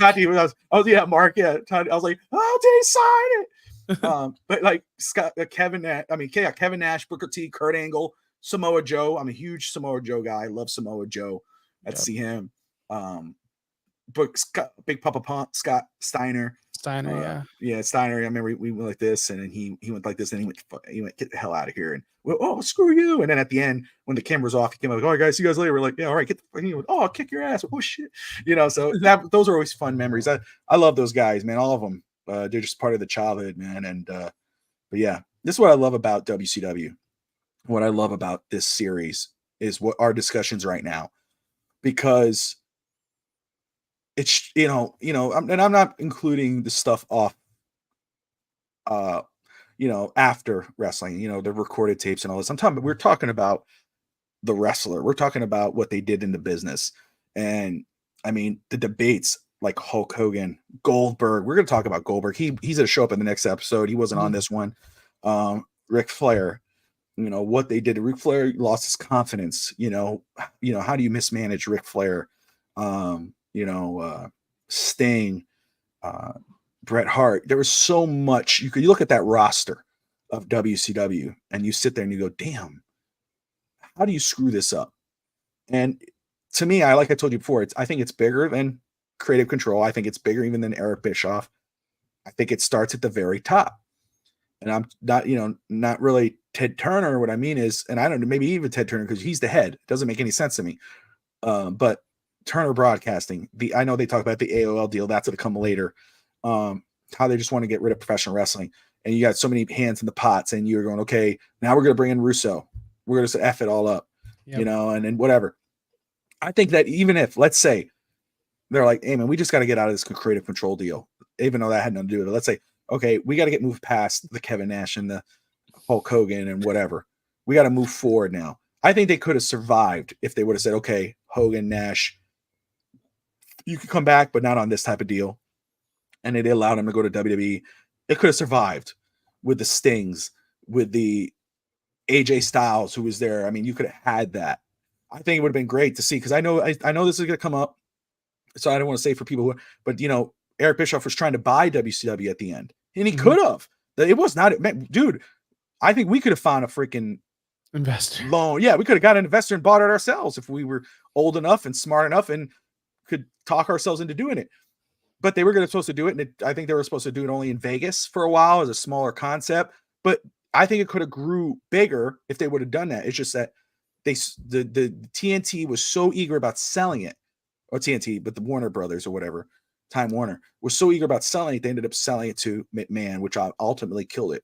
Dumbass McMahon, what should have been smart enough to say, we need this competition. Let's keep WCW alive, but under our umbrella. And imagine what it could have been. That would have been what SmackDown and Raw is now, or was back then when they finally did that. I just love this topics. I love that, honestly, we could talk about this stuff, and we talk about Jericho and Hogan, and Hogan hater, Hogan supporter, whatever you want to call it. Sympathizer, no. Supporter, yes. Just putting words in my, whatever. I just love how you gloss over like Creative Control had nothing to do with it. No, it had a big part. Just want to get that off my chest. It had, it's not like Hogan was, and he wasn't controlling what Kevin Nash and what Goldberg was doing. He didn't control bringing in Vince Russo. That's what I'm saying. It's one guy. It's one guy that can disrupt an entire company. We saw the hatred. His creative control was only for him. Yeah, I know, but we saw how many talking heads did we see? Booker T. All these guys are just. I think Mr. Booker T's words were construed. I don't like what they did with Booker T. I think those words were mixed up. I wouldn't be surprised if Booker T comes out after the series and says they mixed up my words. Maybe because he ain't a hater on Hulk Hogan. He doesn't hate Hulk Hogan. I know that. I think his words were misconstrued. Do we know that? Like, do we know that? What? That he doesn't hate Hulk. Booker T's got a problem with everybody. Booker T's got a problem with everybody. No, he doesn't, man. Don't be hating on Booker T. I know I'm not hating on Booker T, but what I mean is like he says it real. Like maybe he's got a problem with Pepsi Phil. He's got a problem with Phil. He's got a problem with everybody has a problem with Pepsi. Pepsi Phil's another one. And I like what he's doing right now. I'm excited about it. But he's another one that talked trash on Hogan and I'm a Bret Hart guy. But then he's more Hulk Hogan than all of them. He's more Hulk Hogan than all of them. He knows what it is. He won't do anything that messes up his career. He might now because he's trying to make everybody like him. But it's like I find it ironic. It's like, you all, not you, but I'm talking about people in the industry that watch it all hated on Hogan. I love watching it, so I watch it all. I listen to it all, and I can see some validity. I'm not saying it's not, but again, it's Hulk Hogan. It's not his fault they gave him creative control. They gave it to him. He asked. If we could get it, we'd do it. Would we not? You ask any wrestler, any Pepsi Phil Brooks, we're talking about CM Punk, any of those guys, you want creative control over your character? Yeah. Okay, here you go. But we see what happens when they have it, and it's never good. 100%. But what I'm saying is, again, it's bigger than creative control. I don't think creative control killed WCW. It may have been a part of it. Obviously, when you look at the stuff that could have gone down and what messed up, you think of Bash at the Beach, which WCW was in the grave already. They just haven't put the dirt on it. So, but what I'm saying is, I think letting the inmates run the asylum, I know that's a famous saying. I think that's a part of killing WCW for sure. Eric Bischoff didn't know how to step back and be the boss. That's kind of what's going on with Tony Khan. He doesn't know how to step back and be the boss. Everybody respects the hell out of McMahon at that. I'm talking about in WWE back then. You couldn't do anything without McMahon. McMahon tells you sucked, you sucked. He was telling Chris Jericho and Kevin Owens, two of the bigger stars in WWE, Chris Jericho being Chris Jericho, after their match, which I thought wasn't a bad match, but he was like, that was horrible. You guys messed up. And I'm like, okay. And they walked away. That's Eric Bischoff. I mean, that's Vince McMahon. Eric Bischoff did that. They're going to say, what did you say to me? You go out there and do it. They didn't respect him. He was their friend. Yeah. And to Hulk Hogan, Hulk Hogan did not see him as his boss. To him, that was Hulk Hogan's friend. And if he didn't like it, Hogan could say, I'm not doing it. And he goes, oh, to him, that was Hogan's money. That was Hogan's sugar daddy. That's Hogan. Hogan was the pup. I could agree. I can understand that. But that's on Eric. Yeah. That's on Eric. You know what I mean? Eric, Hogan's doing it. If any of those guys would have loved to be that guy, they didn't have what Hogan had in regards of creative control. But DDP, Kevin Nash, those guys, they were all friends. So if they didn't like something, they'd say, I don't like it. And of course, Eric can actually fight him on it because they didn't have creative control. But that was Eric's problem. That helped kill WCW. Was eventually you had some convoluted bull crap where you had wrestlers on the booking committees. Hilarious. I'm surprised nobody learned from not doing that anymore. You had wrestlers on booking committees who would book themselves into doing stuff, i.e. maybe Kevin Nash with Goldberg and other stuff. Instead of saying, let me have a select group, maybe some guys who are not involved in the storylines, they're not wrestlers, Arn Anderson, those guys, let's put them on, let's make these veterans or, these future Hall of Famers or Hall of Famers, let's put them on a booking. I think a booking committee is a smart thing. I think it should be where it's like not one guy making a decision. Of course, if you own the company, you have the final say. But if you can be like, if I'm AEW or TNA or I'm running, or I open my own wrestling company, and let's say I have a group of veterans, I'm going to say, hey, Bubba Ray Dudley or Bully Ray, Tommy Dreamer, Arn Anderson, whatever, group of 4, 5, 6, whatever guys, you guys are on my committee. Okay, we're going to vote on who the champions are together. Majority wins. If it's a tie, I make the decision since I'm the boss. Or again, I'm the boss. If I don't like it, you're going to tell me Danny Garcia is going to be our world champion because Josh Kimmel in the back corner over here is trying to tell me that. I'm going to say no because I'm the boss. I don't care who voted for it. Respect Danny Garcia on the show. I say that right now. Danny, if you're watching, I don't know you. I will watch later. I promise. I'm just not trying to crap on you. I'm just saying because Josh put your name out there. That's why. But anyway, but you know what I'm saying? That's what I think these companies should do more. Tony Khan needs to take a step back. Eric Bischoff should have said, let me get these veteran guys or these guys who are not really in it anymore. Let them make these votes. I'm here on the outside. I take care of my bigger stars again. But again, obviously the Hogans and Nashes, the Halls, whatever. But let me take a sit back and let these guys do it while I handle on the bigger picture. He got too focused on the bigger guys, the stars, because they were their bread and butter. Instead of, obviously, you think of these other guys, and he pushed Eddie. You watch Eddie back then, they were pushing Eddie. They made Eddie really good in WCW. Eddie Guerrero and Rey Mysterio. And you think of Chris Jericho, what they did with Jericho. They really put those guys on the map. It's not like they went to WWE and became huge. Like they were huge. They got obviously blew up in WWF, but WCW wasn't wasting them. WWE wasn't putting them on top. Those guys were, before WCW put them on TV, those guys were pre-TV show tapings. Funaki and those guys back then. They went on WCW television. They were on Monday Night Raw, Nitro, on primetime television, putting on a show. They were your 10-minute, 15-minute match. And then, your main event, which should have been a pay-per-view main event, was your 8 to 5-minute match or some kind of return or something. They had so much potential, but Eric Bischoff was so focused on these bigger guys instead of saying, let me let you guys handle this. I'll focus on the big guys because I have to. I'm the boss. You got to handle the bigger guys because they want to get to me. And then I got to focus on how to make WCW into the bigger thing that it was. But they lost track of that. Well, I will say this about everything you just said, and then we can move on. The booking committee, they have that in AEW. Bryan Danielson's a part of it. The problem is Tony Khan picks his faves and the people that are going to say, yes, Tony, keep paying me. Yes, Tony. Is the check clearing, Tony? Yes, whatever you want, Tony. And that's what's happening over in AEW right now. Same thing with Eric Bischoff. Oh, yes, Eric. Is my check clearing? Okay, cool. Same exact things going on. You have yes men surrounded. As much as Eric doesn't want to hear this, Tony and Eric share a lot of similarities when it comes to Oh, booking a TV show and picking your faves. And the just difference is that Eric was not just throwing matches. Eric wasn't really a guy who was like, oh, I want to see this match and let's just, let me throw this right, dream match up. He was thinking about, okay, let me get these big guys, let me get these big stars because people are going to come in to see these stars.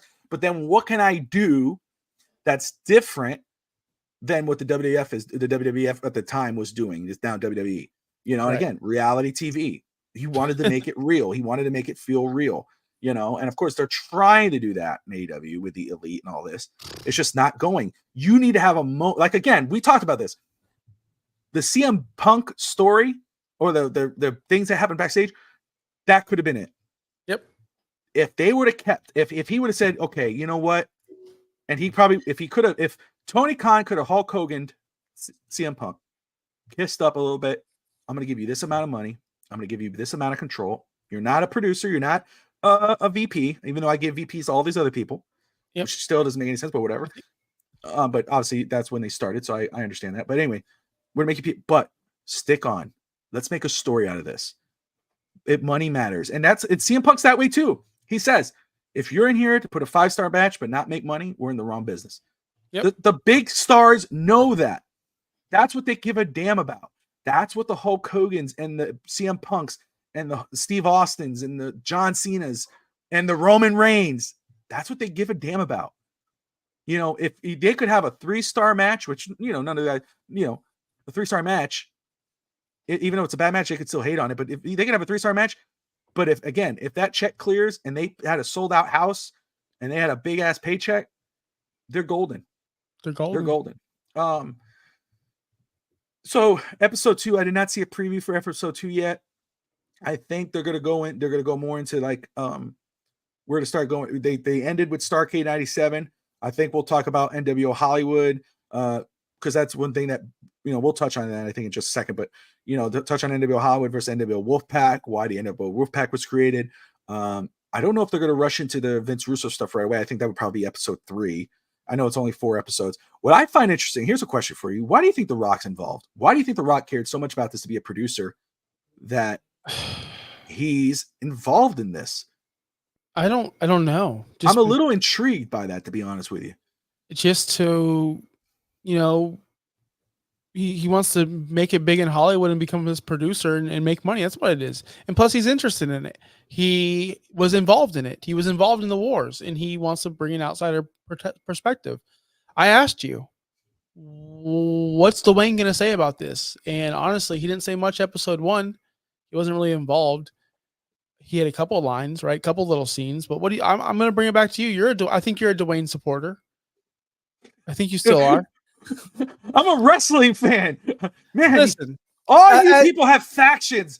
I know you're a Dwayne supporter. I know you're a Hulk. I will say this about Dwayne and his recent comeback in WWE. I haven't been a fan of any of it except for his actions, except for his acting. Coming in, pulling a Hogan, changing the match with WrestleMania, all that nonsense he pulled right at the very beginning. Point taken at The Rock. He did that too, Yeah, and he's getting a lot of hate for it, and people hate him. And do you think he gives a damn about the people in the grandma's basement hating on him with the money he's making? Because and how big was the turnout? How big was the turnout? How big was the pay-per-view turnout? Did they really change the match though? I think they made you think. I think Rock they wanted exactly that title. what they were doing. Rock was going to win that title and drop it the next night. I think they knew exactly Rock's what they were egotistical. Doing. They all are. Listen, they all are. Whether you talk football, sports, or you talk professional wrestling, whether you talk actors, you got to have a big ego to make it in this world. Cody Rhodes, you don't think his ego is gigantic? Everyone's is. And you have to be a gigantic egotistical jerk off to be top of the chain, top of the food chain. But I'm interested to see where this is going to go with Dwayne. I want to see more from him. I wish there was more. I take it back. I wish there was more WWF wrestlers that can comment on like, oh yeah, we were watching it in the back and we saw this and we thought, that was a weird idea. I would like to see maybe Mark Calloway, Undertaker, or Kane, or somebody that was involved, like Billy Gunn. He's not going to be on it because he's with AEW right now. He'd be a good person to have. Road Dogg. Oh, talking about the Monday Night Wars or the fall. Just talk about the death of WCW. It'd be nice to get their perspective because we get a little bit from The Rock, just a tiny bit of it, it'd be super cool to see their perspective, like Edge or Christian or people that were in depth into it. No, I agree. I would love to hear what they have to say about WCW. I like listening to The Rock because Rock did talk a little bit. He talked about how cool the NWO was. He talked about how cool the WCW was when they were doing that. Like they were very interested in that. We should be doing what they're doing. That's what The Rock said. Of course, his character was that goofy character, Rocky Maivia, when he came out. And he said, man, I'd love to do what they're doing there. Sorry, I got the Panthers game on. They're leading 1-0 right now on Edmonton. Nobody cares about hockey. Well, yeah, you got Nobody hockey. watches hockey. You're Nobody just watches hockey. Nobody There's watches hockey. another thing you're hating on right now, brother. Nobody watches hockey. As you wear the Tampa Bay Lightning jersey. No, hockey's for losers. I don't know what you're talking about.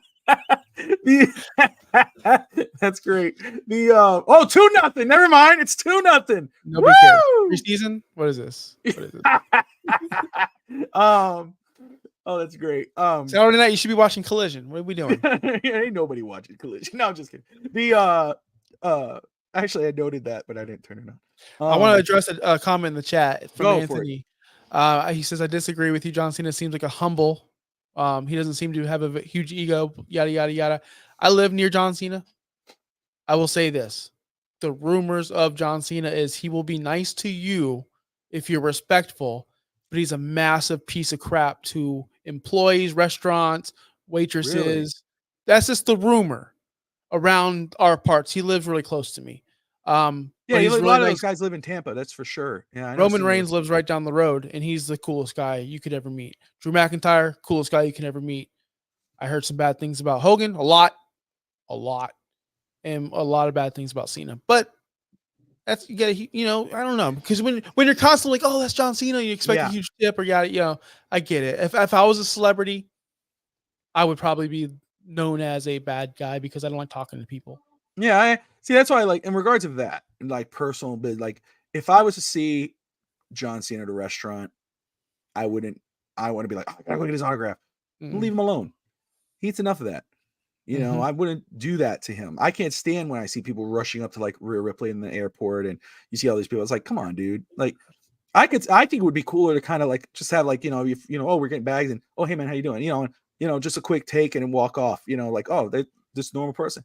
I can understand someone like a John Cena or Hulk Hogan or whomever, Roman Reigns, if he's a cool guy, kind of saying, oh, guys, I need my space. Like, back up. I saw somebody taking video of John Cena and seeing him's like, oh, I appreciate you doing that without asking my permission. Like, you're just running up on me with a camera. And Cena has to protect himself. He has to protect his image. He's a good guy, in life, or they say, you say he's humble. He portrays himself as humble. And I know, Josh, what you say, you're hearing all that, again, rumors are rumors. I know, like Dan Marino, I met Dan Marino. Jason Taylor, talking about Dolphins. Jason Taylor, Zach Thomas, two of the nicest guys ever. They walk out, they talk to you, blah, blah, blah. They left. Dan Marino, the crowds rushed to him. I remember he was in a car. And I remember he was like, come on, I can only do a few. And he does a couple things and he dries off. And people are like, oh, what a dick. Oh. Well, his son was in the car. Yeah. These people get hounded. And again, I've seen plenty of John Cena videos and things like that behind, where he doesn't know, and I see that he's interacting with people in school. I've seen that where I go, okay, that I know that he's cool people.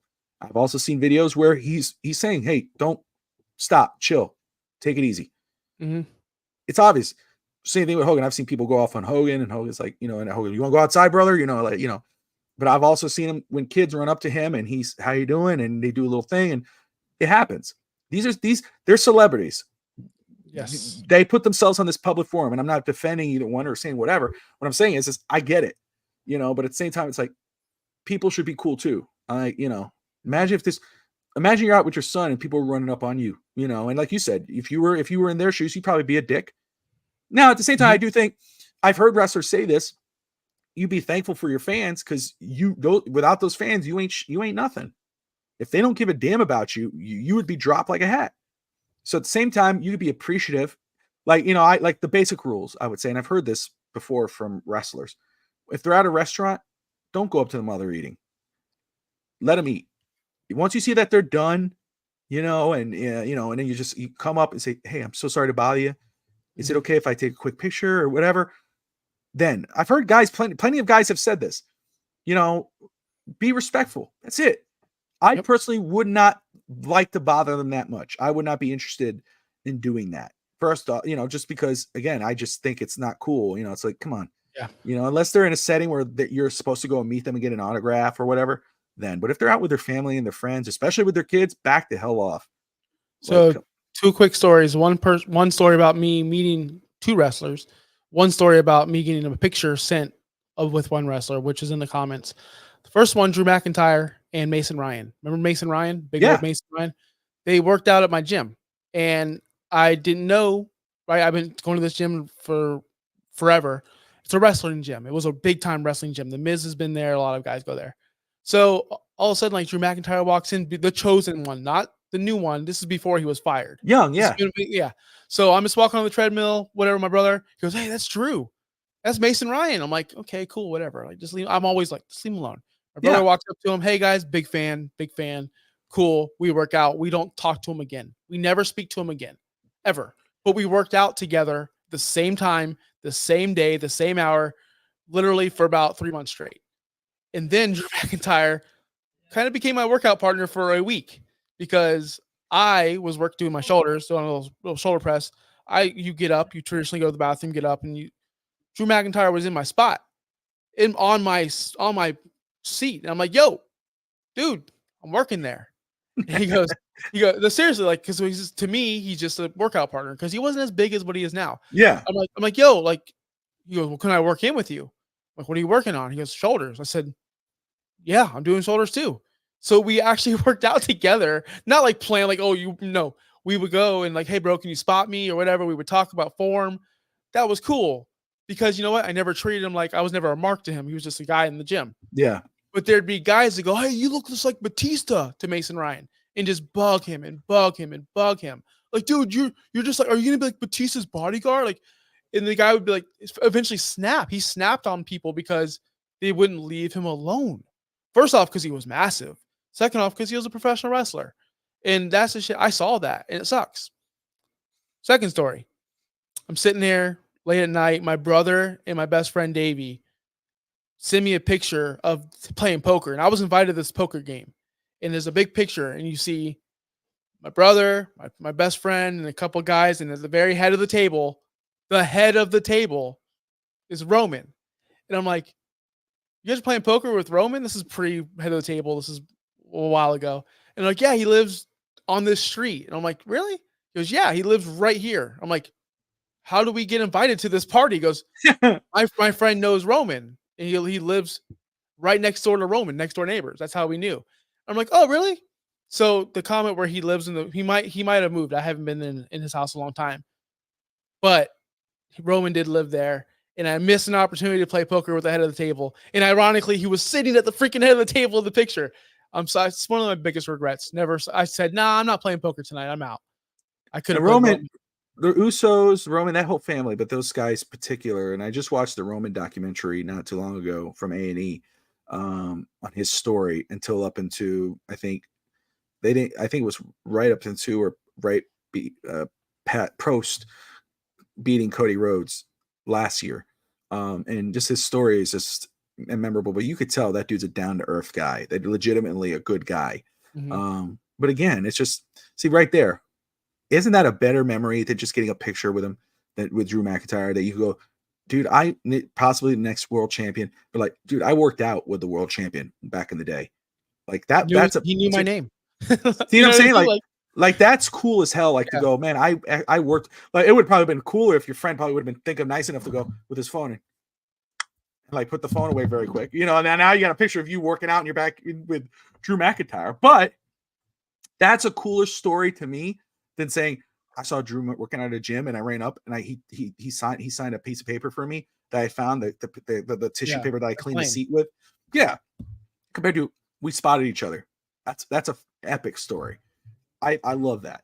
But anyway, episode 1, I really enjoyed it, of Who Killed WCW. No doubt, WCW. You think of Booker T, the Harlem Heat, NWO, Hollywood, Macho, Luger, Sting, Nash, Hall, Goldberg, Brett, all that. I'm just talking all WCW. It was just such an experience growing up. It was awesome to see, whether you love or hate now or whatever. it's still one of your, at least for me, fondest memories. I'm sure for you, Josh. So to get to relive them right now, watching this series, and maybe we might go revisit WCW and kind of go over different things. I think that would be a lot of fun. But it's so cool. I'm looking forward to part 2. I know, again, and for me, I take everything with a grain of salt. I know the guys that I respect when I listen to them, like the Booker T's, as you've said, Booker T. We'll call it as he sees it. Scott Hall always, and obviously he's not in this, God rest his soul, but he was always, every story you heard, he never changed his story. It was always the same. So if he would have been telling you a story, you knew that was more than likely the legitimate story. So a lot of this stuff, when you hear Bischoff talk, Bischoff Hogan's not in this documentary. Hogan should be in this series.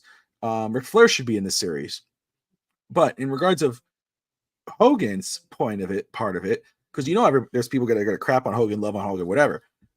Bischoff's speaking for Hogan. He's not just speaking for himself. When he's going to tell story, when Hogan's involved and Bischoff is talking, he's giving you Hulk Hogan's side of the story as well. That's how I see it. We all know, whether you're a Hogan fan, wrestling fan, or not, we all know you take Hulk Hogan stories with a very thin, and I'm talking about grated thin that you can barely see it. If you put it on your tongue, you can't taste it, thin as salt. That's what it is. There's no defending that. I mean, there's stories you're going to go, dude.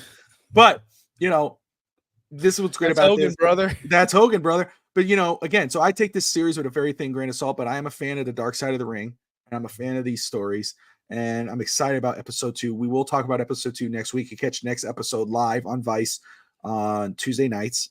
10 o'clock, thank you, Eastern. Josh and I might catch it live, or we might I might have to send the link again, or I'm sure he has it now. And 10 o'clock, I'm asleep, brother, on a school night. All right, Grandpa.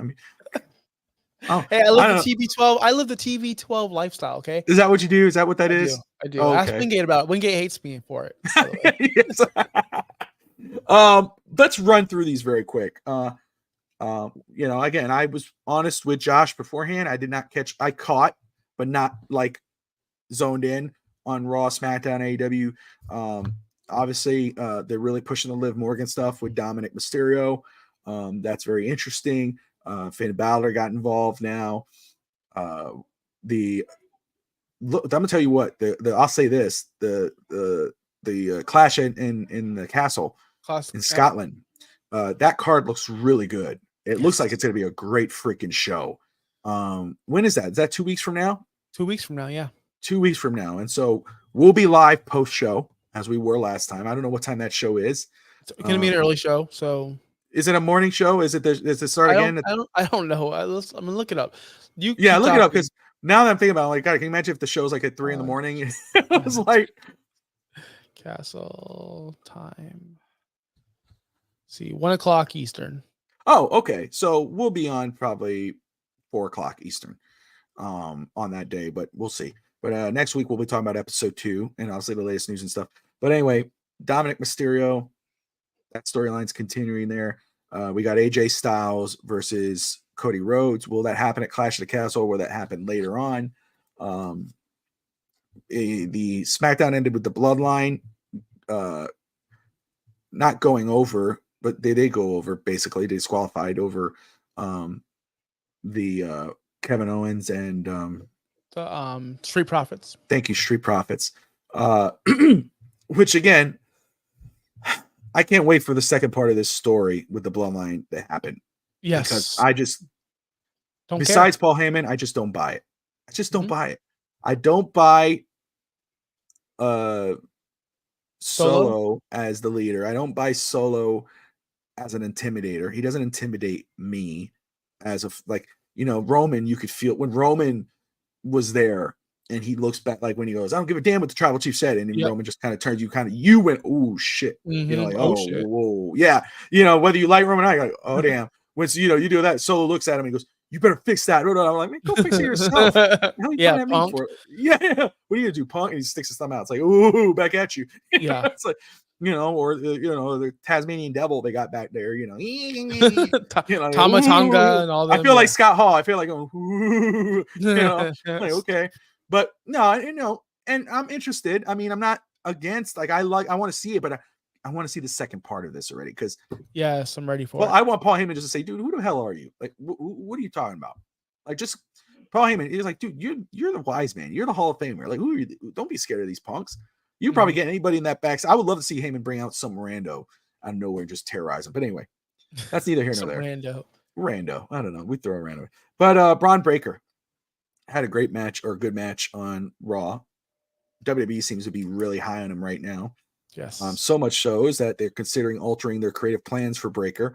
The second generation superstar has impressed many higher ups on his short stint on Raw, and a source has stated that Breaker is slated to be a major focus heading into the Netflix era, quote unquote. With his age, speed, look, pedigree, this rare combination of talents isn't to be overlooked, end quote. Should they push Braun Breaker? Yes. Yes, he's so over right now. I feel like if you don't pull the trigger soon, you'll lose his luster. As in, sometimes we see guys, Wardlow, for example, right? How often can you just squash, win a major match, and then just go away? You need to pull the trigger on these guys. And early AEW did a good job on that. The Acclaim were mega over. They pulled the trigger, gave them the tag titles. They were mega over at the time. Same thing with Darby Allin, mega over at the time. Boom, TNT champion. Like Tony Khan early in his days were good at pulling the trigger on someone. WWE, you would have LA Knight go over or get big, get massive, and then all of a sudden get beat, and then get beat, and then get beat. Solo. So yeah. So I'm hoping that with this Braun Breaker, just skyrocket to the top because I think he belongs there. I don't know if he's ready for it. I don't know. But I know the work he's doing right now is getting a lot of people's attention. Even Chris, my buddy over at RTW Real Talk Wrestling, is like, oh yeah, I can see his speed and I can see him being the next big thing, quote unquote, a la Brock Lesnar. I know he's going to get those comparisons, right? As in he's the young gun who should be elevated the next Brock Lesnar, but he's the next him. He should be the next Braun Breaker, right? We shouldn't have these expectations that he's 100% agree with that. I agree with that. I don't like when people start throwing. I'm not a big comparison guy. I don't like doing that. If I'm going to compare him, I'll compare him to his uncle and his father. Just say, hey, how could because of his pedigree. But right. I'm not saying I expect him to be Scott Steiner or Rick Steiner, who both great in the ring. Scott Steiner with his size was still a very good damn professional wrestler. But Braun Breaker is a different beast. Let me ask you this though. I see people. I think he should have been Braun Steiner. I think he should have been Steiner, but they decided to make him Braun Breaker. People are still saying, "Oh, if they do this, they need to change his name back to Steiner and give him a real push." I think it's too late for that. He's Braun Breaker. That's it. It's too late to change his name, right? I'm okay with the name being brought. So when he was brought up, I remember watching 2.0 NXT 2.0 like it was yesterday, and I remember thinking, "Wow, they really killed NXT." And they had the Fruity Pebble colors, and then you see their big star Braun Breaker come out with the Fruity Pebble colors and doing the baby face. Now I'm like, this guy's not gonna work. This guy's corny as hell. The best thing they ever did to him was turn him heel, give him that edge, right? And the whole name Braun Breaker, that fits his character. Yeah. He's a beast. Like he's a guy who's fast, quick, explosive. He's going to break you. I love that. I think if his name was Steiner, we would get the comparisons too much of like, oh, wow, he's not like his dad. Or, oh, wow, he moves. I don't like that. We've talked about with Charlotte Flair a lot. She gets compared to Rick all the time because her last name's Flair and she's forced to do the woo. I'd be curious to see if Charlotte really wants to do the woo in the gimmick or if she'd rather just be herself. Again, we talked about this. Where obviously we joke about it all the time, but you and I, that's what I love about doing this show with you is we do have different perspectives and we're fans of two different things. But Charlotte, I agree. I think again, she should drop the robe. I think the robe works. I think that should be a thing. I mean, that you can honor your father with that and the cool entrance. I like the music, but the strut, the woo, the what, you don't have to do all that. And I think you should drop the Flair. Charlotte Flair sounds good. It's a good ring to it. I think it has a nice ring to it. But you could drop the Flair and just be Charlotte. And it would work. Now Braun Breaker, again, we know who he is. We don't need to know his last name is Steiner to know that's Rick Steiner and Scott Steiner's nephew, Rick Steiner's son. And especially when he's doing the Frankensteiner, which was freaking beautiful. Mm-hmm. It was crisp. I mean, it was just a great match. And that's one thing I love about Braun Breaker. And that he can work with the bigs, but he could excel with the smalls. I mean, Yeah. he could work with anybody and have a great match. So I'm all for the push. I think it would be great for wrestling, especially as your other guys are taking time off now. Let me see, make sure I'm not missing anything here. Keep Braun Breaker, Crazy Dolphin. First of all, everyone who's watching right now, whether you're watching on Twitter, Twitch, YouTube, Facebook, we appreciate you all watching. Crazy Dolphin, keep Braun Breaker. Exactly. I like just Charlotte. Yeah, let's see here. Anthony Manzano in the house with Heather building him up as a heel. I think with Hunter, I believe he's saying with Hunter building him up as a heel. I think Breaker is going to dominate so bad that it's going to gain him some more heat with the fans because Sammy's such a babyface. Sami Zayn. So you think the next thing, Anthony, is going for that IC title? So Chad Gable doesn't win it. No, that's wrong. Sorry, Anthony. Disagree. No, so I've always said this. The way he wrestles in the ring is his father, but when you hear him do his promos, it's a car. Yeah, I think, but again, that could be the right mix. But I think I agree with Josh. He needs to be Braun Breaker, and I think he is. I don't think he is trying to mimic anybody. He has a little bit of here and there from his dad and his uncle, obviously, and he does it well. But he's his own man. But what did you disagree with? I'm sorry. Just in the chat saying Braun Breaker. I think Braun Breaker's bigger than the Intercontinental title. I think Braun Breaker needs to win the Royal Rumble. I think Braun Breaker needs to win the Rumble and face the babyface champion, whoever it is, on Raw. And that's your WrestleMania main event. I truly believe Breaker should win. Because you think, well, maybe Money in the Bank. No, he's not really a Money in the Bank holder. He doesn't. Let me ask you this. I get it. I think that's eventually in the cards, right? Especially if you're going to push him. But you just saw what the IC title did for Gunther and what Gunther was able to do for that title. And we've talked about how, the world title should be more of a main event, like a not a main event, but more of a main attraction, not defending it as much. In order to do that, you've got to make the IC title and the US title mean something. Those are the secondary titles on both brands. I think that what Gunther was able to do for the IC title, and you saw what that win did for Sammy. And Sami Zayn's doing okay with the IC title, and obviously he has a very interesting story going on with Chad Gable, which we're all intrigued by. And Chad Gable as a villain is his second. He has really turned his career around, so much so we were going to talk about it. AEW has its eyes set on him when his contract expires. He's done that well for himself. Not just in the ring, but character-wise. Now, I think that the IC title on Braun Breaker, I think Braun Breaker could turn that title, put it at the next level that Gunther has done. I think that it would help him. I think it will help him. I think he's too big for it. I think he's over. You just asked the question. You just asked this. Is he ready for it? And you said, I don't know. So how can you know? You give him the IC title. You give him a worthy opponent on a main event, whether, I don't know who we can throw out there, Rey Mysterio, Seth Rollins, whomever, someone legitimate. You put him in a feud for that belt on a major event, then you're ready for it. Because wouldn't Gunther, he's on Raw. Gunther's on Raw. This is Gunther's time. Am I right? With Gunther versus Braun Breaker at WrestleMania, you know what I mean? Heel versus heel.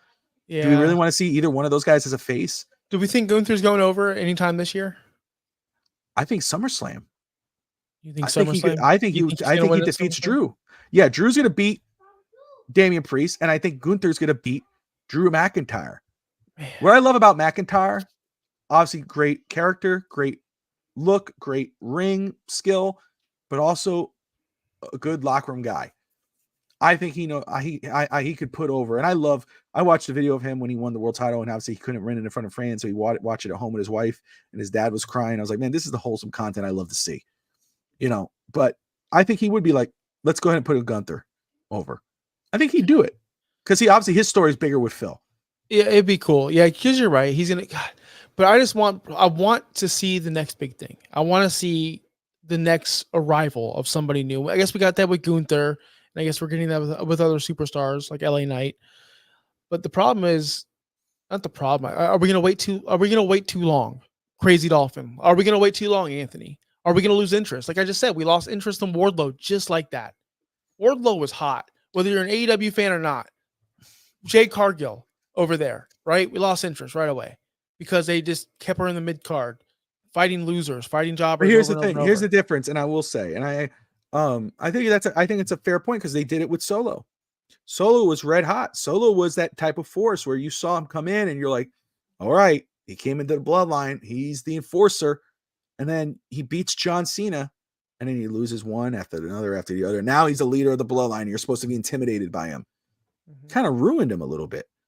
Yep. You know, I mean, you still can get by with him. You kind of ruined him a little bit. I think that first off, I believe Triple H is invested in Braun Breaker. I think that if you put the IC title on him, if he's the one that beats Sammy or Chad, whatever, would it be makes more sense with Sammy. He beats Sami Zayn for the IC title. I think he elevates that title, but I think it also elevates him because you're going to put him in main event competition. You know, but you got to make sure you're giving him the good guys to work with, guys that are also going to push him as a character, push him as a, you know, that's going to bring out the best character wise, but also bring out the best in him in the ring. Because again, he could work with the bigger guys, or he could work. Now, if you put Braun Breaker versus Braun Strowman's not going to push him as a character, and it's not going to be a fun match to watch. It'll be a big, you know, boring. And yeah, it's going to be a heavy hitting match, but it's really like, eh. But if you put him against a Seth Rollins, okay, now we're talking. Yep. Because you're pushing him as a character. You put him against Sami Zayn, you're going to push him as a character, but also have a great match. Chad Gable's a villain. Now what? Does Braun Breaker work in that scenario? Maybe, because Gable seems like it, but you know you're gonna have a great match. Yep. So, you know, you got to find somebody. That's when it's gonna matter. Then you're not gonna get bored with Braun Breaker, because look what happened with Gunther. Did we get bored of Gunther? No, because every week you were wondering, or every match you were wondering, is this the time? Is he going to drop? And obviously Chad Gable as a face brought the best out of Gunther. I mean, Drew McIntyre and Sheamus brought the best out of Gunther in the ring and on the mic and whatever. Now you look where he's at. He's the king of the ring. Obviously, he's probably more likely to work with Randy again to figure out if it's legitimate. But again, goes into SummerSlam, wins that world title. That world title is going to mean something. You don't think he's going to drop it right away. He's probably going to carry it into WrestleMania. And who does he drop it to then? Is Braun Breaker so hot? Now you got Braun Breaker versus Gunther at WrestleMania. Maybe. Depends on how you're going to treat Braun Breaker. But yeah, see, I just think that for me, having him win the Money in the Bank and winning it soon might be a little too soon. Build him up. My fear is this for the Rumble. Just specifically, that's why I said the Rumble. I don't care about the Money in the Bank doesn't match Braun Breaker's character. No, it doesn't. It just doesn't. Rumble does. And with the rumors are true, we're going to see Rock win the Rumble or yada, yada, yada. And I'm just trying to avoid that at all costs. I believe the Rumble is made for people like Braun Breaker who dominate all year and should dominate the Rumble and win it. Who says he has to face, we don't know what's going to happen down the line. We don't know who's going to be champion at that point. Fair. We don't know if the champion's going to be babyface. We don't know if Brock Lesnar comes back and wins that title and then sets up Brock Lesnar versus Braun Breaker. We don't know. We don't know if Gunther's going to hold that title. We don't know if Gunther's going to win the title. There's a lot of unknowns. And that's the good thing about WWE right now. There's so many stars on top. You have LA Knight. We have Jey Uso. We have, the laundry list. We talk about AEW's talented roster with Will Ospreay and Okada. You're right. Absolutely. WWE is also very clogged at the top right now. There's a lot of guys that belong at the top, whether it be Damian Priest or Finn Balor or, Braun Breaker. There's so many. It's the thing is, the WWE right now though it's different from AEW. Is that you're very right. It's crowded right now, but it seems like everyone has a purpose. Majority of everyone. There are some guys that you could say, man, they could do so much more with this guy. But Bobby Lashley. Jesus. I said it. Bobby Lashley. What are we doing with him? I know. What are we doing with them? Okay. Let's run these by very quick. Bryan Danielson, AEW. He announced that he's entering the Owen Hart tournament. This could be his last shot for the AEW title to get a chance to win that. We talked about this last week about the Owen Hart Cup, about who should be involved, because everyone expects Ospreay to be the winner of that thing. But when you put someone like Bryan Danielson, gives you cause to pause that, hey, maybe he could do this. Did you buy his promo Did you feel it? Do you feel like, man, did it convince you enough to go give you that little bit of cause to pause, self doubt that maybe he could win this? No. I was gonna say, no, Brian's a great promo. Brian's a great leader. Brian's great. I'll never say anything Yeah, negative about Brian. He's one of my favorites of all time. But he's not gonna win. He's not gonna win this tournament. He's in his later stages, and he's like the anti-Jericho, anti-Hogan. He actually does put people over if it's for the worse or for the betterment of the company. He doesn't care about that. He just wants to put on bangers. That's what I've learned about Danielson as his AEW career goes on. He'll lose to Jack Perry in the Anarchy in Arena match. He'll lose to Okada. He'll lose. He loses all the time now. It's not a big Danny Garcia. Who's Danny Garcia? He beat Brian. Anyone beats Brian these days. So it's not really important. Beating Brian doesn't mean as much as it did when he was in WWE. It's just not. that's the thing. But because creative control, I believe Brian can pick or choose whoever he wrestles, who he wins, we heard this. Sting can go out any way he wants. Yeah. And I believe Brian has the same situation going on. Tony's going to let him do whatever he wants, whether it's good or bad for the business. And I don't think Brian wants to be in the situation. We heard the rumors. Brian didn't want to be in that triple threat title match with Roman at WrestleMania with Edge. Didn't want to be there, but he was in there. He didn't want to be a part of that whole situation. He doesn't want to have the title. He doesn't want to be on top. He doesn't have that mentality. He just wants to put on wrestling matches with people he wants to put wrestling matches on at this point. So putting himself in this title is awesome. Like in the tournament, it's awesome because he's going to wrestle great talent. It might lead to an Ospreay Danielson finals, which is what I expect now. That's what I got from it. That's going to be the finals. That's fair. I think that's a good one. I like that. That's probably where they're going. You got Ospreay versus Danielson part 2. Another name for the Owen Hart Cup, but this time for the women's side of it. Interesting name. A WWE name. Natty Neidhart. There is some report going out there that WWE and Neidhart have not come to terms on a deal yet. And she may have her eyes on the Owen Hart Cup. She even said, she made that line. She said Owen Hart's line there that got people kind of peaked. Going, wait a second, that's what she's doing? I don't know if she has a no compete clause. Maybe her deal ends right before then and she hops in. Would you be interested in seeing Natty Neidhart in an AEW roster and in the Owen Hart Cup? Yes and yes. Natty gets a lot of hate. I know Anthony probably in the chat probably can agree with this one. I do want to get your comments, Anthony. I'm not ignoring you. You too, Dolphin. But yes, Natty in the tournament would be epic, would be awesome. Her going over to AEW would bring more credibility because she's such a good worker. She doesn't have bad matches. And if she has a bad match, it's not her fault. She can only do so much with 2 minutes in a ring on SmackDown, right? She can only have so many tag team partners. I think she's a professional. She could teach these women how to work. She could teach these women how to present themselves and to feel important, to look important. Natty is think about the Miz and R-Truth, right? Great workers. They know their role. They do their role well. She does that. She does it very well. So for her, she probably shouldn't win the tournament because there's other people like Britt Baker, maybe a return, that deserve it more. But to see her in it would be great maybe in the finals, putting someone over. And that's something about her. First off, she's one of the best. Great in-ring competitor, like you said, character driven. She has the pedigree. We're just talking about Braun Breaker. That's Natty Neidhart. I agree. First off, every time she's on, I watch her because I respect the hell out of her. She's one of the best. My wife loves her too. So to see her in AEW not only gives you a legitimate professional, like a legit star or a legit person there, but also gives you a legit leader in the locker room for the women's division.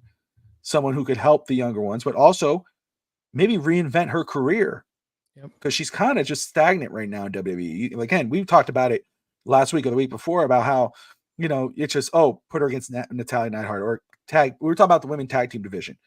You tag Neidhart with anybody, just throw her now they're a tag team. That happens a lot with her. But to me, we're talking about a lot of people at the top and there might be somebody underused. She's underused. I think you could really legitimately make a great story with her in the women's division, especially with the women's title. She could really think about this. she comes from, all joking aside with Bret Hart, she comes from a royal family. There's more than one royal family. The Mhm. Harts are one of the royal families. Neidhart is her dad was legit. She Yep. comes from a legitimate lineage where she could imagine that character and her saying, I'm a freaking Neidhart. I'm from the Hart Foundation. Why am I in this part? I should be here. People will start to buy that. I think she could do that. If she could go, unless she not did in WWE, she could go to AEW and she could do that. She'd fly off the roof, reinvent her character, get more money from WWE, go back to where she belongs. But yeah, I think she should, especially if she doesn't get a deal. Go do it. Go test the waters. You're not going to get it here. Go get it there. Go get your money. Go wrestle people you would never wrestle. Get that match with Mercedes Moné. She knows you. She probably feels comfortable with you. Go wrestle. You said Britt Baker. You think of Tony what's her? Storm or Ryan Thank May. you, Tony Storm is what I was going to say. Those are Willow. people. Willow, you can have a badass match, but also use this time to reinvent your character. Like, again, that heel. I think she's played heel before, but not the heel she's supposed to. When you have that lineage, like a Cody Rhodes or Randy Orton, Neidhart, you're not brand breaker right now, but you could really play that up, especially with the Hart Foundation. Talk about Chad Gable. He's getting a major push. He is doing amazing work as a heel right now in WWE, but his contract's set to expire. The famous Dave Meltzer, infamous, whatever you want to call him, he's reporting that AEW is interested in him. They have their eyes on him, and they could reach out to him if his contract was to expire. You're an AEW fan or religiously watching it if you can. I know you've kind of fallen off a little bit, but is that something you'd be interested in? Because I'll tell you this. I think Neidhart could do well in AEW. I think it's good for her because she reinvent her character, the women's division. Chad Gable, I think I would hate to see him leave WWE to go to AEW because I think he's doing his best work right now. I think he gets lost in the shuffle in AEW. I wouldn't want to see that. I would hate to see that because I don't think he would. I don't know what he could do in AEW that's gonna be different what he'll do in WWE or better than what he can be doing in WWE right now. You're dead on. So I would love to see me on Real Talk Wrestling. Me and Chris always talk about how when we see a WWE superstar make the jump and go to AEW, they get unlocked. Their move sets better, more expanded. They could do more in the ring. We can see a better wrestling match on a weekly basis. We get to see 15, 20 minutes of Swerve, right? Or John Moxley or whatever wrestler, Bryan Danielson. When Bryan Danielson first came over to AEW, it was like, whoa, he can do that move? Wait, he does that? Wait, I thought he was injured. Holy crap, this guy is a way better wrestler than we ever thought he was. Now, if Chad Gable had the handcuffs off and went to AEW, he would put on banger matches. Way more banger than you've ever seen on WWE television. I'm sorry, guys. That's fair. I think that's fair. But again, he would just be another Jay White, another Okada, another Swerve, another guy who just comes over and has banger matches, and there'd be no story. The reason why Chad Gable is so over is not because of his wrestling abilities. He's had that since day one, since he was Shorty G. Preach. It's because of the story he's telling right now and the story he's able to tell right now because Triple H is in charge. I don't want to see anybody, whether it be Drew McIntyre, whether it be Seth Rollins, whether it be Becky freaking Lynch, and I can't stand Becky right now. I wouldn't want any of those guys to go over to AEW because I feel sorry for the talent that go over there. And I'm a guy who watches weekly, unfortunately. Unfortunately, I have to. And the point is I'm trying to make is no, Chad Gable, yes, it'd be awesome. Him and Danny Garcia would put on a clinic. If you put Daniel Garcia up against Chad Gable, that would be a phenomenal technical wrestling match. But for what? For what? What will we get out of it? A banger match on Rampage that no one's gonna watch? No, I'm not there for that. I want to see him. We finally get to see something out of him in WWE. He finally gets this platform to perform and to overcome the Shorty G and the thank you. Why would I want him to see? Why would I want him to leave now when he's finally hitting his stride? No, stay in WWE, man. I hope you do. There was a time where I was praying Johnny Gargano or Ciampa or Sami Zayn or Yeah. Kevin Owens would go, please leave WWE. Now I'm thinking, stay. I'm Billy Madison when he's talking to that chubby kid. Stay here as long as you can. That's what I'm telling WWE talent now. Please stay because WWE's awesome now, and AEW's not. And I don't want to see. I wish Wow. Okada went over. I wish Okada went to WWE. They probably would have fumbled him. I wish Will Ospreay would have went over there. They probably would have fumbled him too.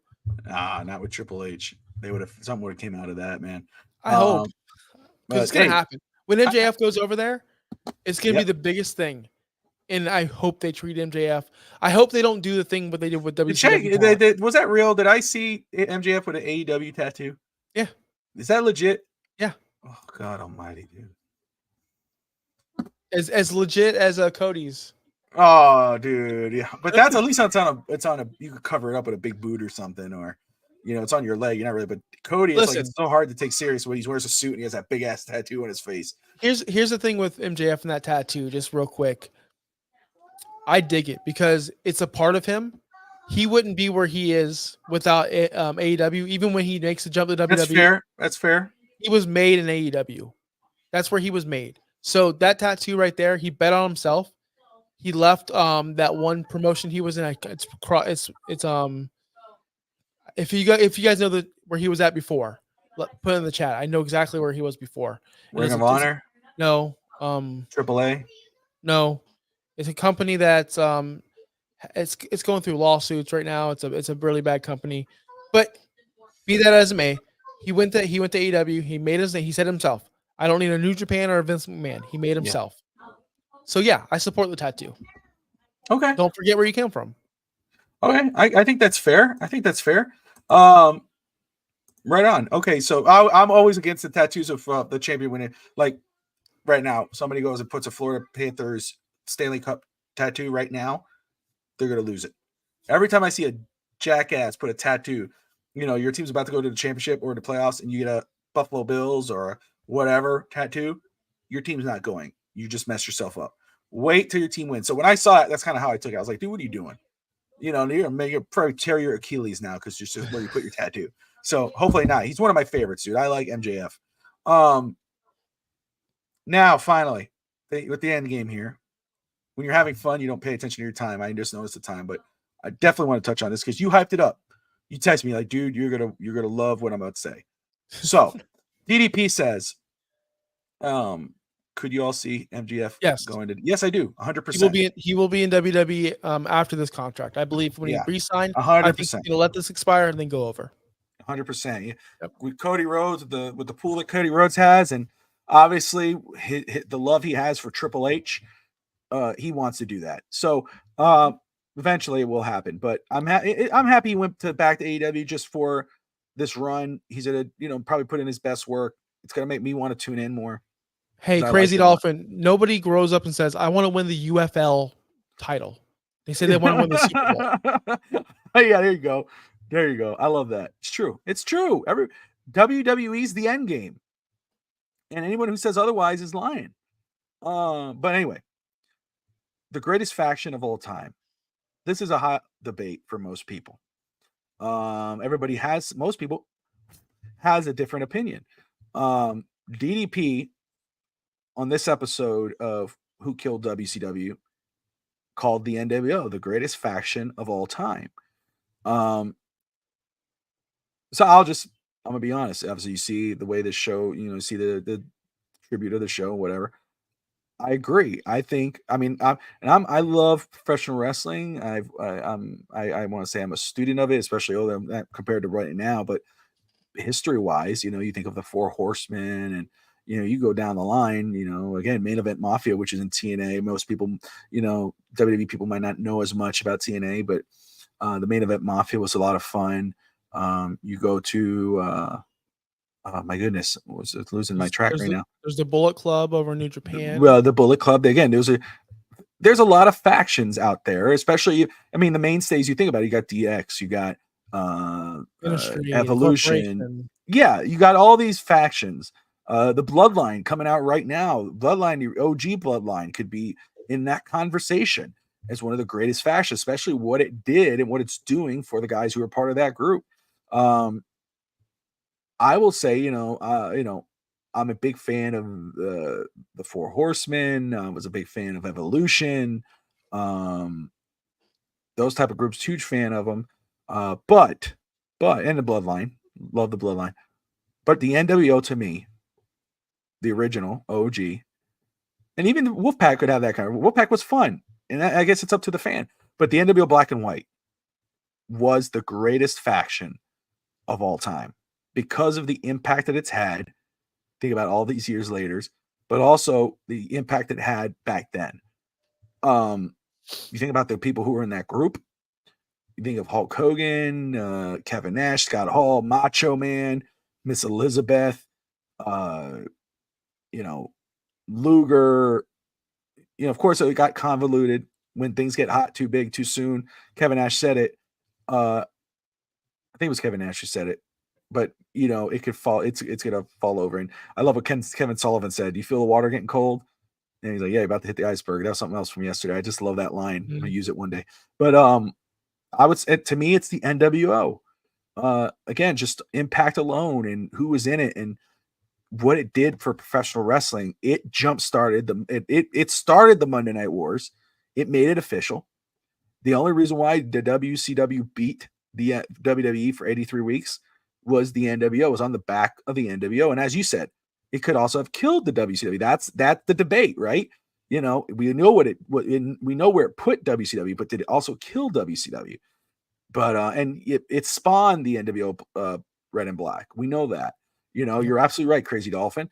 So what the impact it's had on wrestling back then, the impact it has right now to this day, where you go to a wrestling event anywhere, and you probably in any event, any wrestling event, whatever, AEW, WWE, in the gymnasium at your local high school, wherever it's going, probably gonna find at least one person wearing an NWO black and white shirt or red and black. Yep. It's the NWO for me. Who is it for you? I mean, so most important, yeah, NWO is. But man, when I think of factions, and I'm not saying my answer is NWO. They're the most important, most impactful, the greatest. Oh, But I okay. have, So but personal. but I'm gonna go like, are they my favorite? You know, was it the question? The question was the best. But I'm gonna change, just like Roddy Piper says. As soon as you think you got all the answers, I change the question. I know, yeah, that's what you're doing. Yeah, it was who was the greatest. But I will say in full disclosure, I would say the NWO is the greatest faction, but it also is my most favorite faction. I have factions that I love. Again, I just said Four Horsemen and whatever, and I'll say it. But my favorite faction was the NWO, and it is the greatest faction. But you're saying the great NWO was the greatest faction, but it's not your favorite. What's your favorite? My favorite, probably the one that got me back into wrestling, because I quit wrestling for a long time. Okay. Evolution got me back into wrestling. Hell yeah. Okay. As a person who kind of quit during, there was some era where I'm just like, I watch it casually, like it is what it is, but I'm like, I'm not really into it. But when Evolution got there, it did everything I wanted to do. You just named off the NWO. You named off made men that were already made. You named the Main Event Mafia. Made men. Yeah. They were already made. To me, that's boring. To me, that's like, okay, it's an all-star team. They're cool, but what's going to come out of this? There was no one else made from that. Yeah, you could say like the Giant was made, but he didn't need the NWO to be No, but made. I got you. I understand where you're going. So the Bloodline did that. But yeah, the Bloodline did that. The Shield did that. I look at factions like that. Okay, they're the Brood. They were in a faction. The Brood, yeah. They elevated. True, yeah. Now we know Christian and Edge are totally superstars now. They're made men because of the Brood. Now you look at Evolution. You had obviously Triple H was the made man. You had Ric Flair as the mentor, and then you had these two young who are now Hall of Fame WWE superstars in Randy Orton and Batista, two of the greatest of all time. I think that era of Evolution, them joking around, all the women around them, Ric Flair was still an active wrestler, champion at the time, still really good, still not in his prime, but very, very good. Randy Orton learning everything, getting way too big, way too fast. Batista just this killer. It was the perfect faction for the time. It was the perfect faction because it didn't go too long. You didn't add this guy. You didn't add this shorter than most. Yes, but it played us we got the babyface Orton. We got the babyface Batista out of it. We got everything we needed to it. The NWO was created to beat WWF. It was created to get the viewers in. Evolution was made to make Randy Orton and Batista, to make Triple H bigger than what he was, to make Ric Flair. Everybody got elevated. Where the NWO, it got too much. Chris Jericho said it himself. They wanted me to be in the NWO. I said, why? So I could be another, who was the guy who just passed away recently? Virgil? Virgil. Yeah, it's exactly what he's like, why? So I could be the next Virgil? No, I'm not going to be in the NWO. I prefer not to be in it. When you're having active wrestlers saying, I don't want to be a part of this because of what it became, that kind of has a tarnish on your legacy of what you were, right? Like, as great as you were also as bad as you were. And at some points, they got bad. But you can't overlook the positives they had for the wrestling company. That's why they are the greatest. That's why they're the greatest of all time. But one's favorite, man, I prefer. So give me the shield. Give me the shield. Give me I evolution. can't disagree with you. Like I mentioned evolution, and I do. What Crazy Dolphin said, evolution was Four Horsemen. I was going to say the modern day Four Horsemen, or more Four Horsemen 2.0. I like that you said 4.0 because Horsemen had many different variations. No, I evolution was cool, man. Like NWO was cool, black and white, all black. I mean, you could, but like if I was going to create a faction, which again I did backyard wrestling back in the day with my brothers and my friends and people in the street, evolution inspired me. I'd wear a suit. I was outside in the backyard, but I would wear a suit, and I had the Evolution theme song. Evolution was cool. Ric Flair, I love the entrance. I could watch the entrance video to this day. The NWO, see, there's theme songs. You think of theme songs, and there's certain theme songs for professional wrestling that you could listen on repeat. The Wolfpack, NWO, Evolution. Of course, it helps. The Motorhead is the sings that song, but Evolution's song, their video, and like you said, Triple H said, "Who's two guys that we could bring into this group with me and Ric Flair that we could elevate?" And of course, eventually could be his opponent. That's how smart Triple H was. Yep. And he looked, it was him, and it was Randy Orton and God, I see something on my thing. It's pissing me off. Sorry. Who was it? It was supposed to be, it wasn't Randy. Was it Randy Orton? And it wasn't Batista at first. I think it was Matt Morgan was the first person they were supposed to, and they actually did film, like the walking up, and they had him, and then they eventually said, "Nah, it's not gonna be him," and they cut him out. Matt Morgan, of course, went to I think TNA, and Blueprint. Yeah, but it ended up being Batista and Randy Orton, and what they were able to do with Randy Orton, the work he did in Evolution as the Legend Killer with Mick Foley and The Rock, and the way they carried him, and he was a pain in the ass. Ric Flair said it, and Triple H has said it. Triple H, obviously, Triple H is everybody's disappointed dad. You find out later on with Shawn Michaels, Ric Flair, Randy Orton, what they were able to do with Batista, who had Batista was he was just perfect the way he was developed. Yeah. I mean, he was the enforcer. He was the one who were like, "Oh, here comes Batista," and then his turn was perfect. With Randy Orton, his turn, the Evolution's turn on him was perfect. Yeah. But you're right, he was too big too soon. He wasn't ready. And it felt it. He wasn't supposed to be a face. He's not a good face when he was young. He was supposed to be a heel. But Evolution, I think you're right on the money. Shield, that makes sense. I will say the Bloodline is right there. I think we've had that talk about Bloodline being the best storyline in WWE history. Is it right there? We've talked about that. But as a group, it has to. I'm not talking about this current version of it. Which again, it's the $5 and $5 and below version of Bloodline. It's the Dollar General version of the Bloodline right now. I'm talking about Roman, Jay, Jimmy, Paul Heyman, Solo. What that group did, not just storyline wise, impact wise, what it did for Jey Uso, made him a main event star.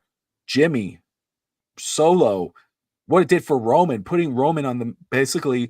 There's an argument now to put him on the Mount Rushmore of professional wrestling. Yep. Think about that. That's crazy. Yeah.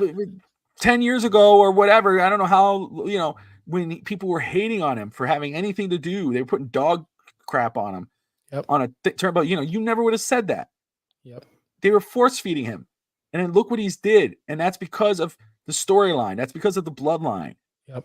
And it's because of him and Paul Heyman. I mean, what they were able to now he's there. And the bloodline might be one of those things, especially for the younger generation, might be somebody where you're wearing a shirt or you're pointing to the sky because of the bloodline, compared to how we would go for life for the NWO. So I think your point is right on. I can, I think again, I would say my favorite all time again is the NWO. I was a diehard fan of the NWO, Hollywood, Nash, Hall, Hogan, Savage. Love those guys. I think they are the greatest faction. They spawned DX. I know a lot of people say, "Oh, DX is the greatest faction." No, not even close. Not even close. Not even a conversation. Not even in my top 10. Yeah, sorry. I would say that's my thing. I'm like, come on. They were spawned off of the NWO, and to me, they were more just they were a boy band. I just don't see. That's why I never popped for DX. I popped when Shawn Michaels and Triple H partnered up again after we know their story, and that's what I popped for. I didn't pop for DX. I popped for Shawn and Triple H partnering up. But I appreciate it. I like them more as enemies than partners. I do want to give one honorable mention before we wrap it up. Bullet Club. Okay. Now we don't know them here in the States, but we know their wrestlers. We know their leaders. We know Prince Devitt or Finn Balor. Well, that's the thing. You see, that's what people don't realize with the Bullet Club. How again, you might go, oh, but there's other factions out there.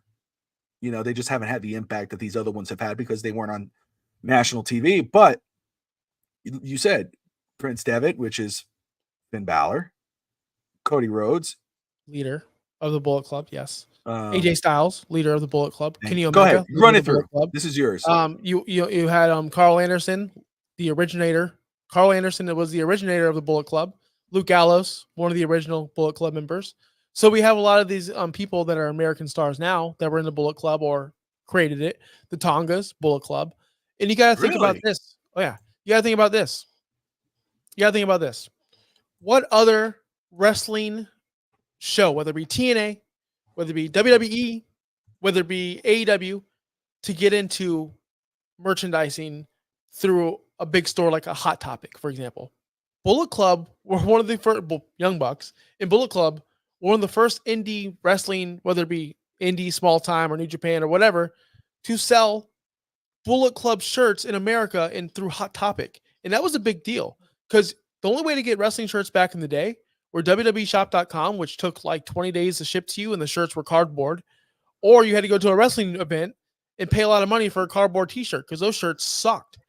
But then you got Hot Topic making Bullet Club shirts, making it easily accessible for people like me, and go, oh, what is this New Japan thing? What is this Bullet Club? Then you look into it and go, Cody Rhodes leads the Bullet Club as a heel? Let me look into that. He's wrestling Kenny Omega for who's Kenny Omega? They're wrestling for the leader of the Bullet Club. Wow. Now that reaches America. We're wearing Bullet Club shirts and not even watching the Bullet Club. Imagine that. You're not watching New Japan, but you're wearing their shirts. That's got to be said. That's got to be something worth something. So when you talk about factions, you got to talk about the Bullet Club because they're heavily influenced. I am so surprised we're not leaning into this with AJ Styles and Cody Rhodes because that would be a perfect talking point because they were fighting for the leader of the Bullet Club as well. So come on, like that, they are huge into wrestling. Like, and they've teased that before with the whole this and that and whatever. Even Triple H has teased it. What do you think they were doing during Gallows the fake retirement? That was a Bullet Club. They were the Bullet Club together. AJ and those guys, the OC. What do you think the OC is? The original crew, the original Bullet Club. That's them. So, but people don't look at that. Crazy Dolphins, they didn't know that. Yeah. I'm looking right now, Grace, from across the web. You have Evolution, the Four Horsemen, the Hart Foundation, Nation of Domination, New Day, Shield, NWO, Undertaker, Wolfpack, Bullet Club, Wyatt Family, Nexus, Dangerous Alliance, Bloodline, Heenan Family, the Road Warriors, Brood. Road Warriors is a tag team. I like the Aces and Eights. I like Aces and Eights. Yeah, that was a fun group in TNA. I like them better than the main event Mafia. Way better. Really? Yeah. I thought they were cool. I'm a big fan of Bully Ray. I think he was underused in WWE. I mean, obviously he's Bubba Ray Dudley, but Bully Ray I think could have showed up in WWE and had a fun run there. But I think that's fair. I like that. Team Canada. That was that was TNA. Team Canada. Yep. Team Canada was it. Right? Surprised, like, yeah, I know. I'm surprised the Elite hasn't been on there, but I guess they haven't done anything in the States. Yeah, I don't see the lead on this thing, but DX again. I get it. I get DX. I get it. You know who has a big potential but really flopped? Bullet Club Combat. You have John Moxley, Bryan Danielson, Cesaro, Claudio, and Wheeler Yuta. And you have William Regal leading it. William Regal left. They're still a faction. They're still the Bullet Club, the Blackpool Combat, but no one's from Blackpool anymore because William Regal left. But they could have been something big, but they just flopped that as well. AEW flopped everything, man. You got to believe it because I look at the Wyatt family, and you say the Wyatt family was a good faction. It's one of it's going to go down because of what it did and with the impact with Brody Lee and Bray Wyatt and Eric Rowan, Strowman. Eventually, it meant something when they came out. You're like, holy crap! Here comes the Wyatt family. Them and the Shield were a lot of fun together. But no, I think I'm with you. I love what you said about Evolution. I'm right. Evolution was impactful because again, you thought it was cool when they came out in those suits and they all had the belts and the music but when Ric Flair blamed Eddie Guerrero for stealing his Royal Rumble number, remember that? That was classic. Woo, and he goes, "Hey, get back!" Man, those were good times, man. And it was always cool when you knew they had to face each other. It was like, whoa, when Ric Flair versus Triple H, and you had that one match, you knew Triple H was going to go over, but it gave you that little bit of inch that Flair was going to win it. And then the next week, Flair is like on with Shawn Michaels. Low blow, he's back with Evolution. It's like those were the good days. I'm with you on that. That was pretty cool, man. Good points. Still think Main Event Mafia was legit. Had a lot of potential, but whatever.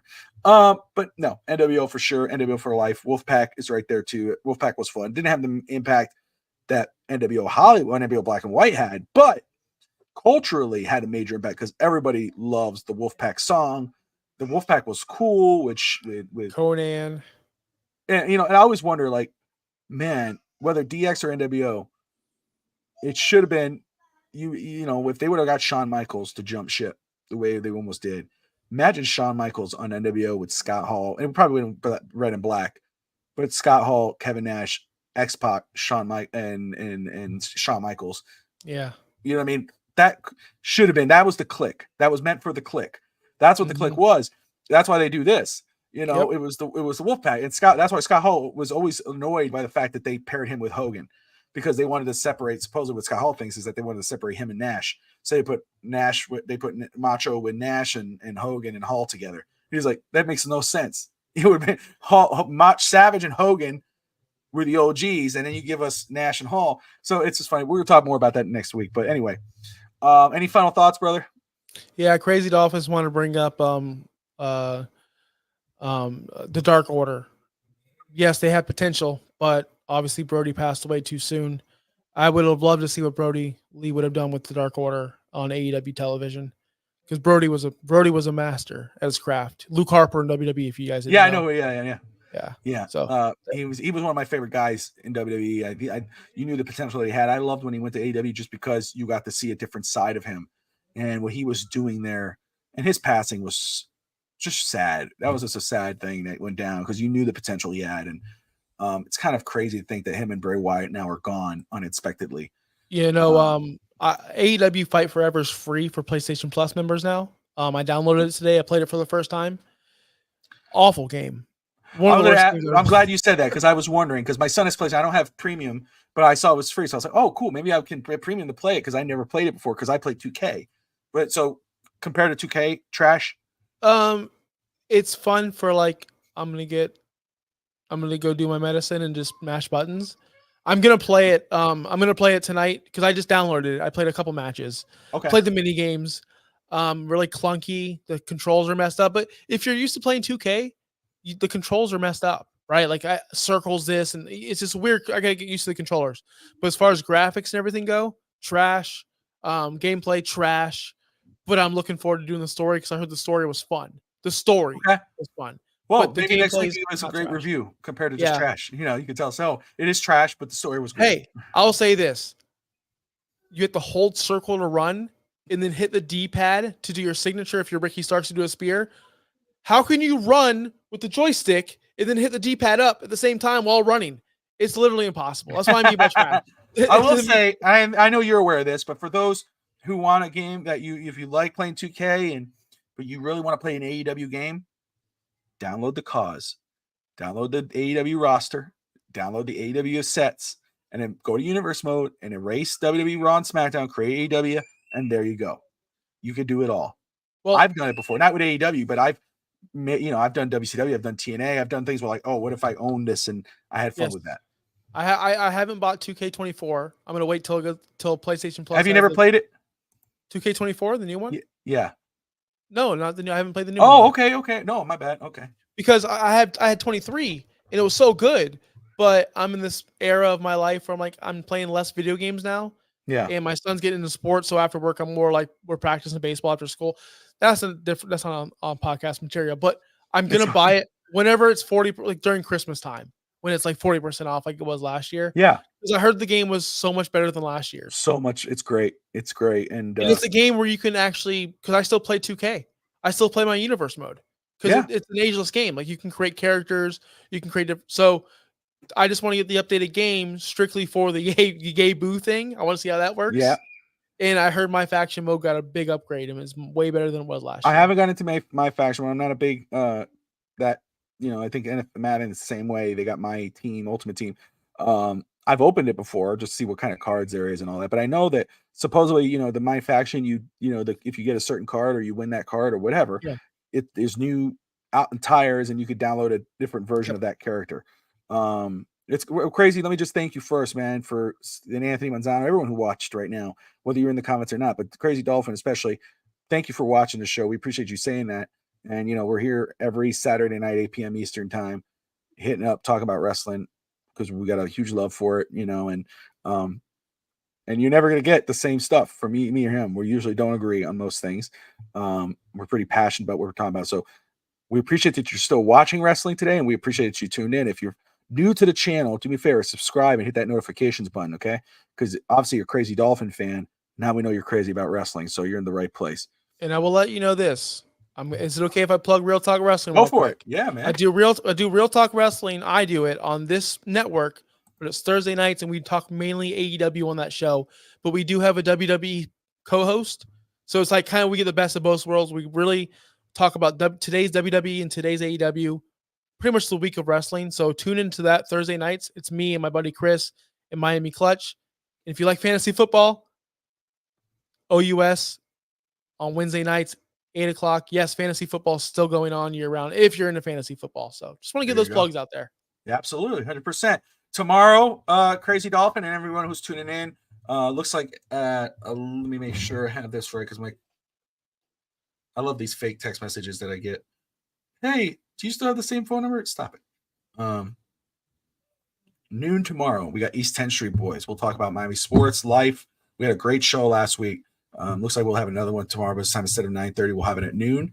So again, hit that notification button. Join us tomorrow. It's a fun show, Josh. I got to get you on, man, because we talk about obviously Miami sports, but we could skip it. We talk about life. We do random questions. So just like what's your weird smells? Which one's your favorite? Maybe it might be, I love the smell of gasoline, and we'll go on a whole tangent about that. It's a really fun show that I think you'd love if you popped on there. But anyway, guys, appreciate everyone watching. Again, it's a very interesting week of wrestling. Don't forget Tuesday night, 10 p.m. on Vice. Who Killed WCW episode 2. Tune in and then join us on Saturday night because we're going to review it, discuss it, all the storylines. We'll probably have a couple debates like we did today. Until then, we appreciate you, and we'll see you next Saturday night or Tuesday night or Friday night. I'm sorry, it's Friday, right? Real Talk Wrestling, yeah. It's going to be Friday. Friday, it's usually on Thursday, so that's why I said Thursday. But Friday night, Real Talk Wrestling with Chris, Josh, and Clutch. Later. See you guys tomorrow.